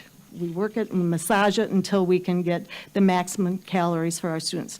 But in order to get that, they have to eat everything that's provided to them. This also shows that there's a sodium target of less than or equal to 540 milligrams. We have to, this is over a course of a week, so when we plan our menu, we have to do the nutritionals to make sure we meet that requirement. Again, if we don't, that 8 cents extra we get when they come in and do an audit, we lose that because we have not met those requirements. One of the things that is coming down the pike is effective July 1st of 2025, the sugars, is this new for us? Sugars will be added in, taken a look at. So breakfast cereals cannot have anything more than 6 grams in them, dry, and then yogurt, it's 12 grams. So we're already looking at some of the products that we purchase, where are we at within this, so that we can be in compliance as soon as the target hits. Then we look at lunch. Lunch is a little more complicated. We have 2 different meal pattern sets. We use grades K through 8, and then we also write a grade 9 through 12 menu pattern, follow that. Here's where, and I know there has been some questions about resolutions for fresh fruits and vegetables. Here it's telling us what we have to do. We have to offer a fruit and a vegetable every single day. And this is, again, for grades 9 through 12, 5 cups a week. And we have to offer that. And students have to take either a fruit or a vegetable every day to be in compliance. But we also have to look at our vegetables. We have to do a dark green. We have to do a red-orange, which is carrots, tomatoes, red peppers. If you take a look at it, shows what we have to offer for the week. So when we plan our menu, the team, we will look and we highlight things so that we make sure that we're in compliance. We also have to offer beans, half a cup every week. And going down, looking at the different grains, and also the milk is required. So many times people ask, well, how come you have carrots on so much? It's to meet that red category so that we are in compliance. We also, as I indicated, we look at those calories. So if you look at it again, for lunch, it's a little higher. 850 is the maximum that we can have, and also 750 is the least. So we really try to maximize those calories for our students as well. And we also have to provide that saturated fat has to be under 10% of our calories.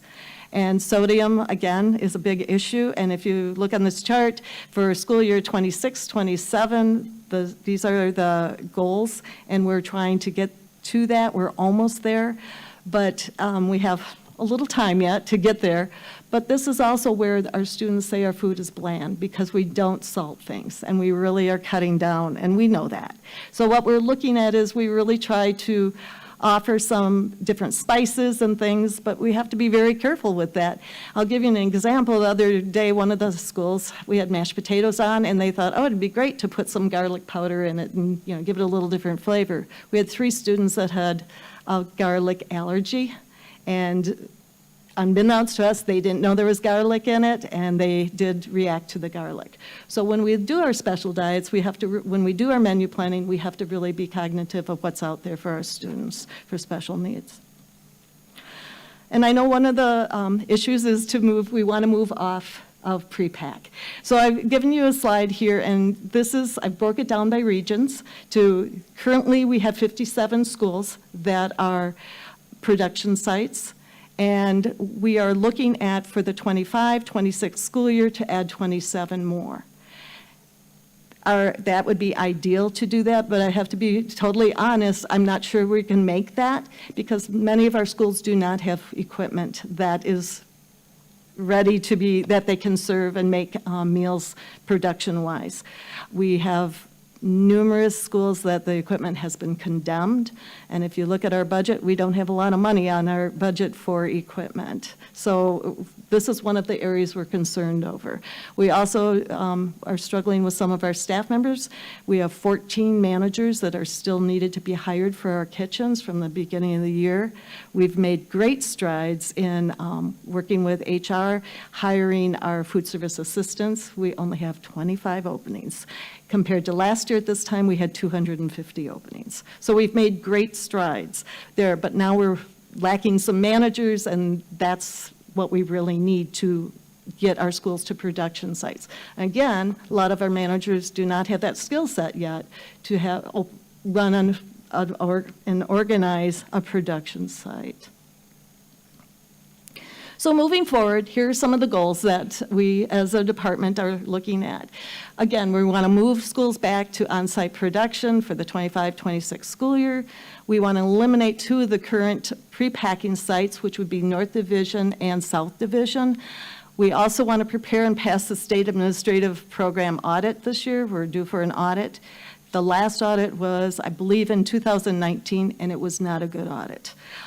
So we have brought up the audit, and we are addressing every item that was cited in that audit. The team is working very hard. We want a clean audit because we believe in that, and we're really striving for that.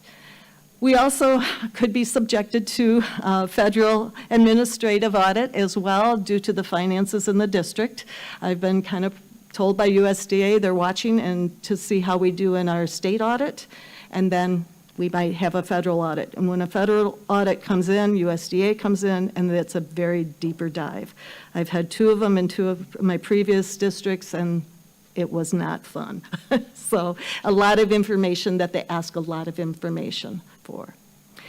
So one of our other goals is to increase breakfast and lunch participation by 5%. If we do this, we will gain over $3 million for our program in that revenue section of our budget. We are really trying to be very transparent to our students and to our staff and also to parents. And so we're increasing the messaging. We're going out and we're telling them what's going on. If we do have a complaint, we address it saying we are trying very hard and this is the reason why. So this is one of the areas that we're really pushing this year, that to let parents know we're hearing them and let the students know we're hearing them, and we're trying to make changes.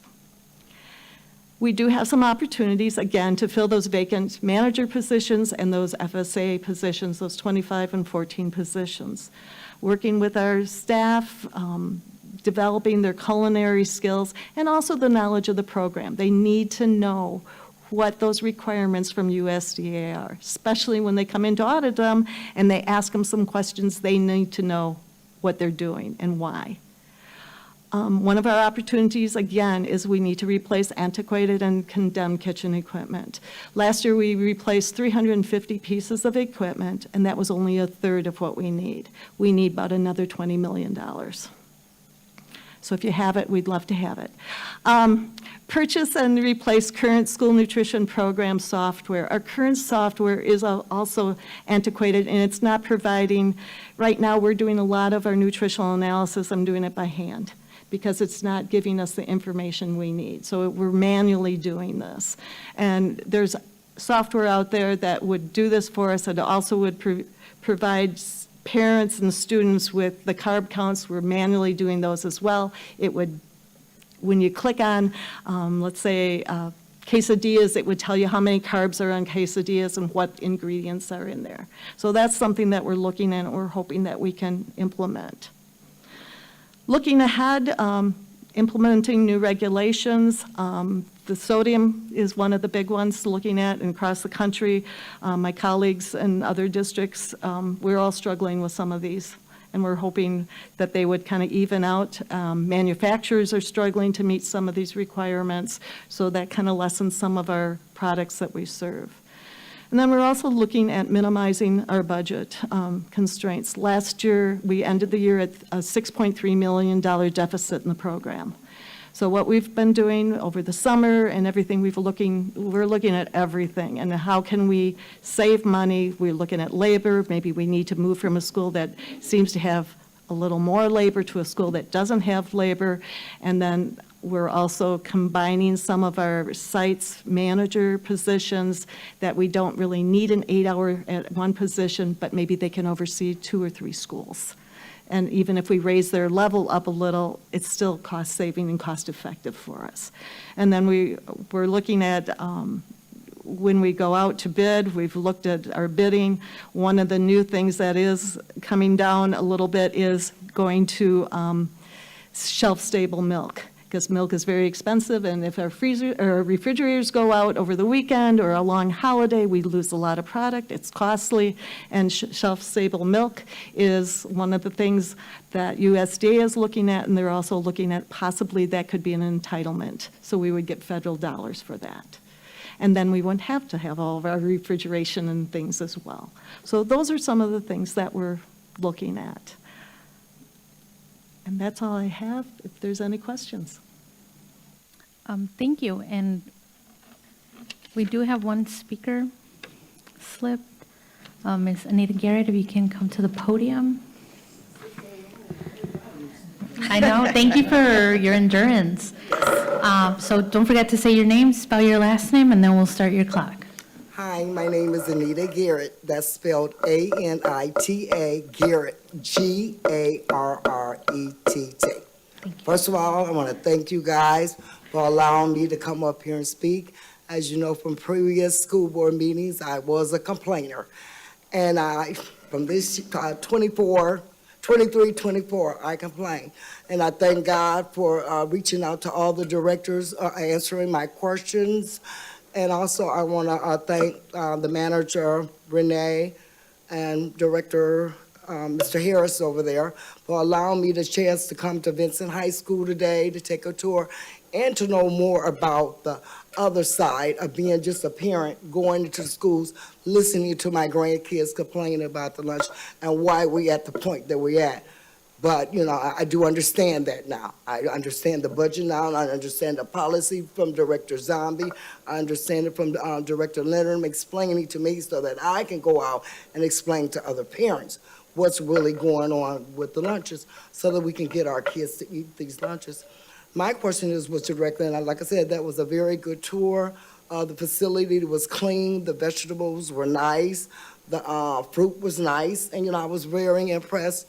The kids, I spoke to a couple of kids in the hallway and stuff, and they expressed to me that they are eating the lunches, and my grandkids too are. There have been a change in the lunches. Instead of me coming being a problem, I'm just trying to help with the solution to change how we can get these kids, because this is a very important, and this is a passion of mine about productive kitchens. So I want us to get back to where we were at. Like she said before that, due to the staff being shortage, she had numerous of staffs there preparing the pre-packaged lunches. But, with productive kitchen, I do understand it do take a lot more. And I know we do have programs going on around here, and I do believe, and I'm not losing hope in MPS, that we're going to have those productive kitchens. I just want to say thank you for a chance I get to come up here and say something positive, and I feel good with myself, and I feel good with MPS.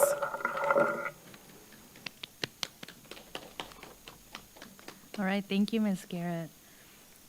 All right, do we have any members of the committee that want to ask some questions? All right, we'll start off with Director Zambor and then go down the line. Thank you, Chair Garcia.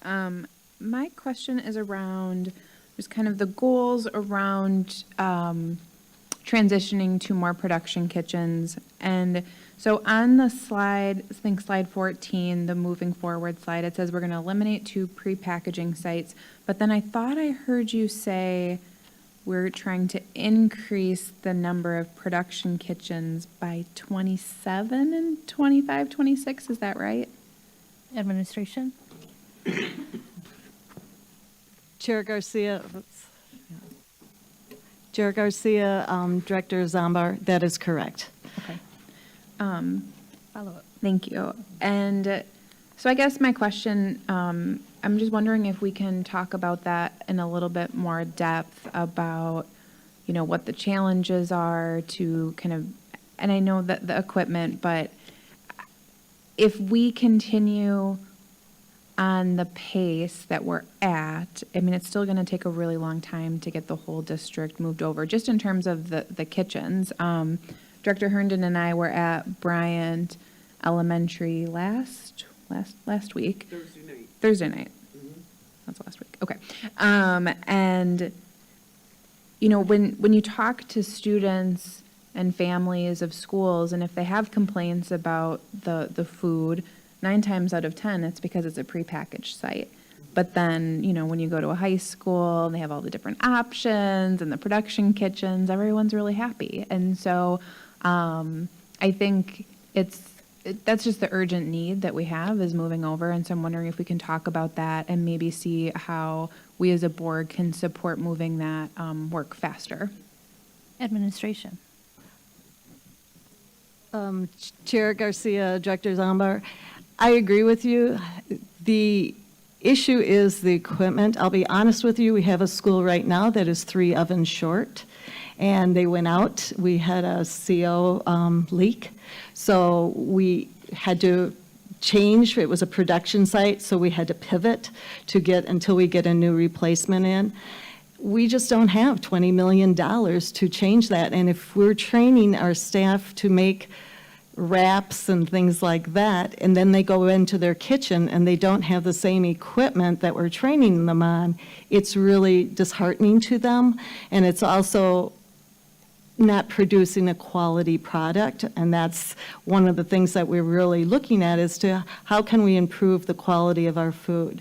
And we've done studies that as soon as we're serving the same food to students that's not a pre-pack, the same food once it comes off pre-pack, and the students are raving about the food. So we understand that. It's all in the perception, and children eat with their eyes. So we realize that, so we're really trying very hard. There'll never be a day that we're going to be 100% production sites. We just don't have, some of our schools are so tiny they can't handle that. But one of the models I'm looking at is more that we cook the food at a site. It's not a pre-pack, it's cooked in bulk in pans, it's put in a hot box, and it's transported to the school. I've done this in my other 2 districts, and the food is great, it looks fresh, and you have to train your staff how, let's say we do spaghetti noodles, that they're not dry and everything. There's ways to do that. And that's one of the areas we're looking at for some of our other schools that are really tiny schools, to transition to that instead of doing, and that also saves equipment-wise, that we don't need an oven at every school. Yet we're still giving quality products. Any follow-up?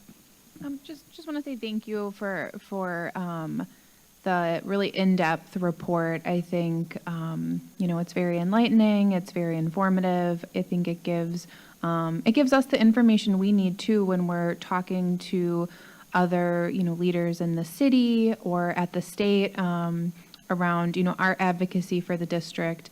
It's just helpful to have that background so that we, when people say, oh, your food, when we can say, well, this is exactly why it's like this, and here's how you can help by giving us $20 million for equipment. Exactly. President Herndon. Yes, thank you very much for your report. I'm sorry. Thanks very much for your report, and I always look forward to a report from the nutrition department because when I first got on the board, it was total chaos, not because of the department proper, but because everybody was complaining about the food, and then as a new board director, I only found out at that point that the kitchens had been removed. I, being a graduate of the district, couldn't comprehend that, right? What happened to all the good dinner rolls and the mock chicken legs? But anyways, our community still doesn't understand what has happened that put us in this situation in the first place from many, many years ago, well, several administrations ago, not many, many, many years ago, and that's too bad. But I wanted to ask about the 2 chefs that we hired to do the training of the staff. Do we still have both of them, or how is that going? Administration. Chair Garcia, President Herndon, we did not hire 2, we only hired 1. We never got the second. We never got the second one. The first one, Chef Freddie, is currently running a kitchen because we're so short-staffed, so he is currently running Madison School as a chef, and he does go out and do some training, but until we have fully staffed with managers, it's all hands on deck, and I've got to tell you, my staff is fantastic, our central office staff. The supervisors are out running kitchens, actually running and doing the kitchen work as a manager. Some of them are covering 3 schools. They do breakfast at one school, they call on another school on their way to a different school, and then they serve lunch and do ordering and everything at a 3rd school. So the staff is very, I've got to give credit to them because they are phenomenal. We've got a great staff. They're talking to the staff, they're engaging in our staff, working with them. If they see something wrong, they show them the right way to do it, and this is how we want to do it. We had a back-to-school in-service with all of our staff, and we really hit customer service hard. We also did the regulations hard. So again, we want to have a very clean audit, or as clean an audit as we possibly can. Well, thank you so much. Appreciate it. Director Leonard. So some clarifying questions. First of all, when we say only 1 bid, you mean Cisco is the only one that bid for MPS, is that correct? Administration. Chair Garcia, Director Leonard, that is correct. We put out a bid, an RFP, and we only had 1 that responded. Just out of curiosity, that's been going on for a while. This has been a challenge for us. Any reason why that we're only getting that 1 bid? Is it because, I'll let you go ahead and say it. Administration. Chair Garcia, Director Leonard, I think our district's really large, and when we have 154 or more schools that we have to deliver to, it's very difficult for a vendor. One of the things that we, looking forward is possibly that we join a co-op, and I think sometimes that's what I'm used to.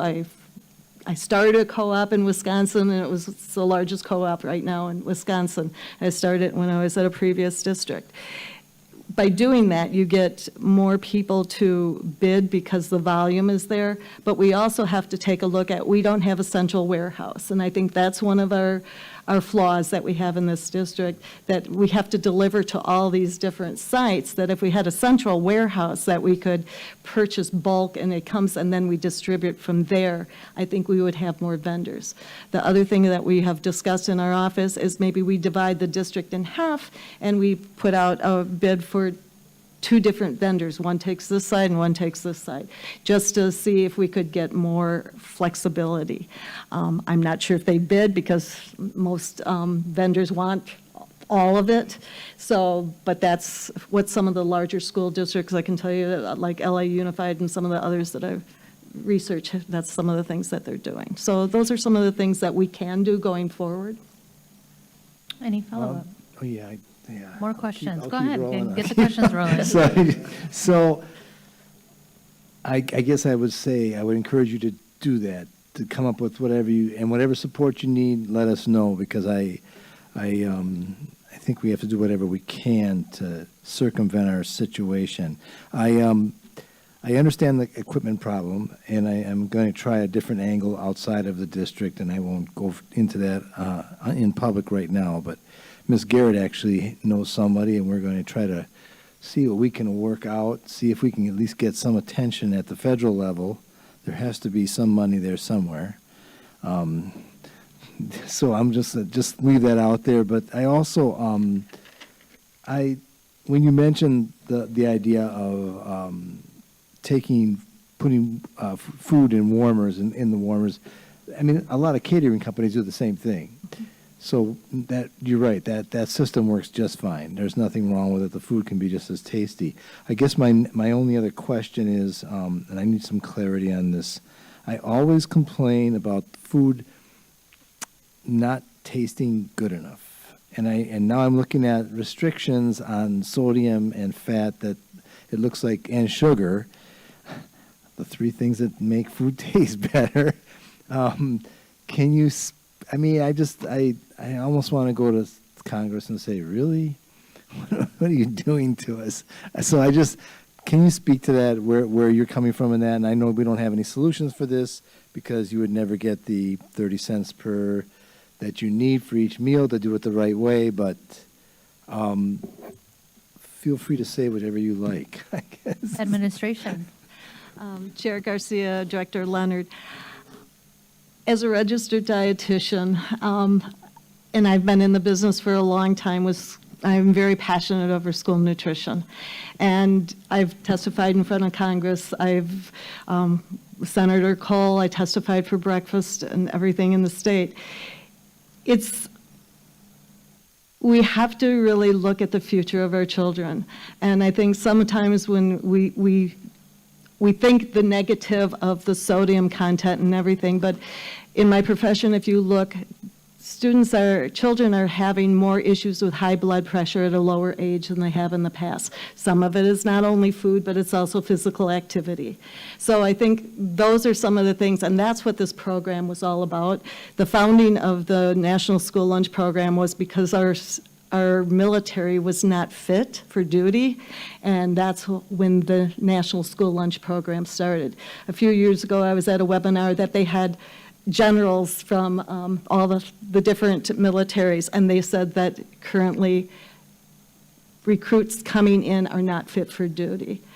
And so that's one of the things I think that Congress looked at and everything to educate our students to eat better. It's a learning laboratory that if we can teach them some nutrition education, they can carry it on with them for the future. Any follow-up? No, I thank you very much, and I think that's all I have. Thank you.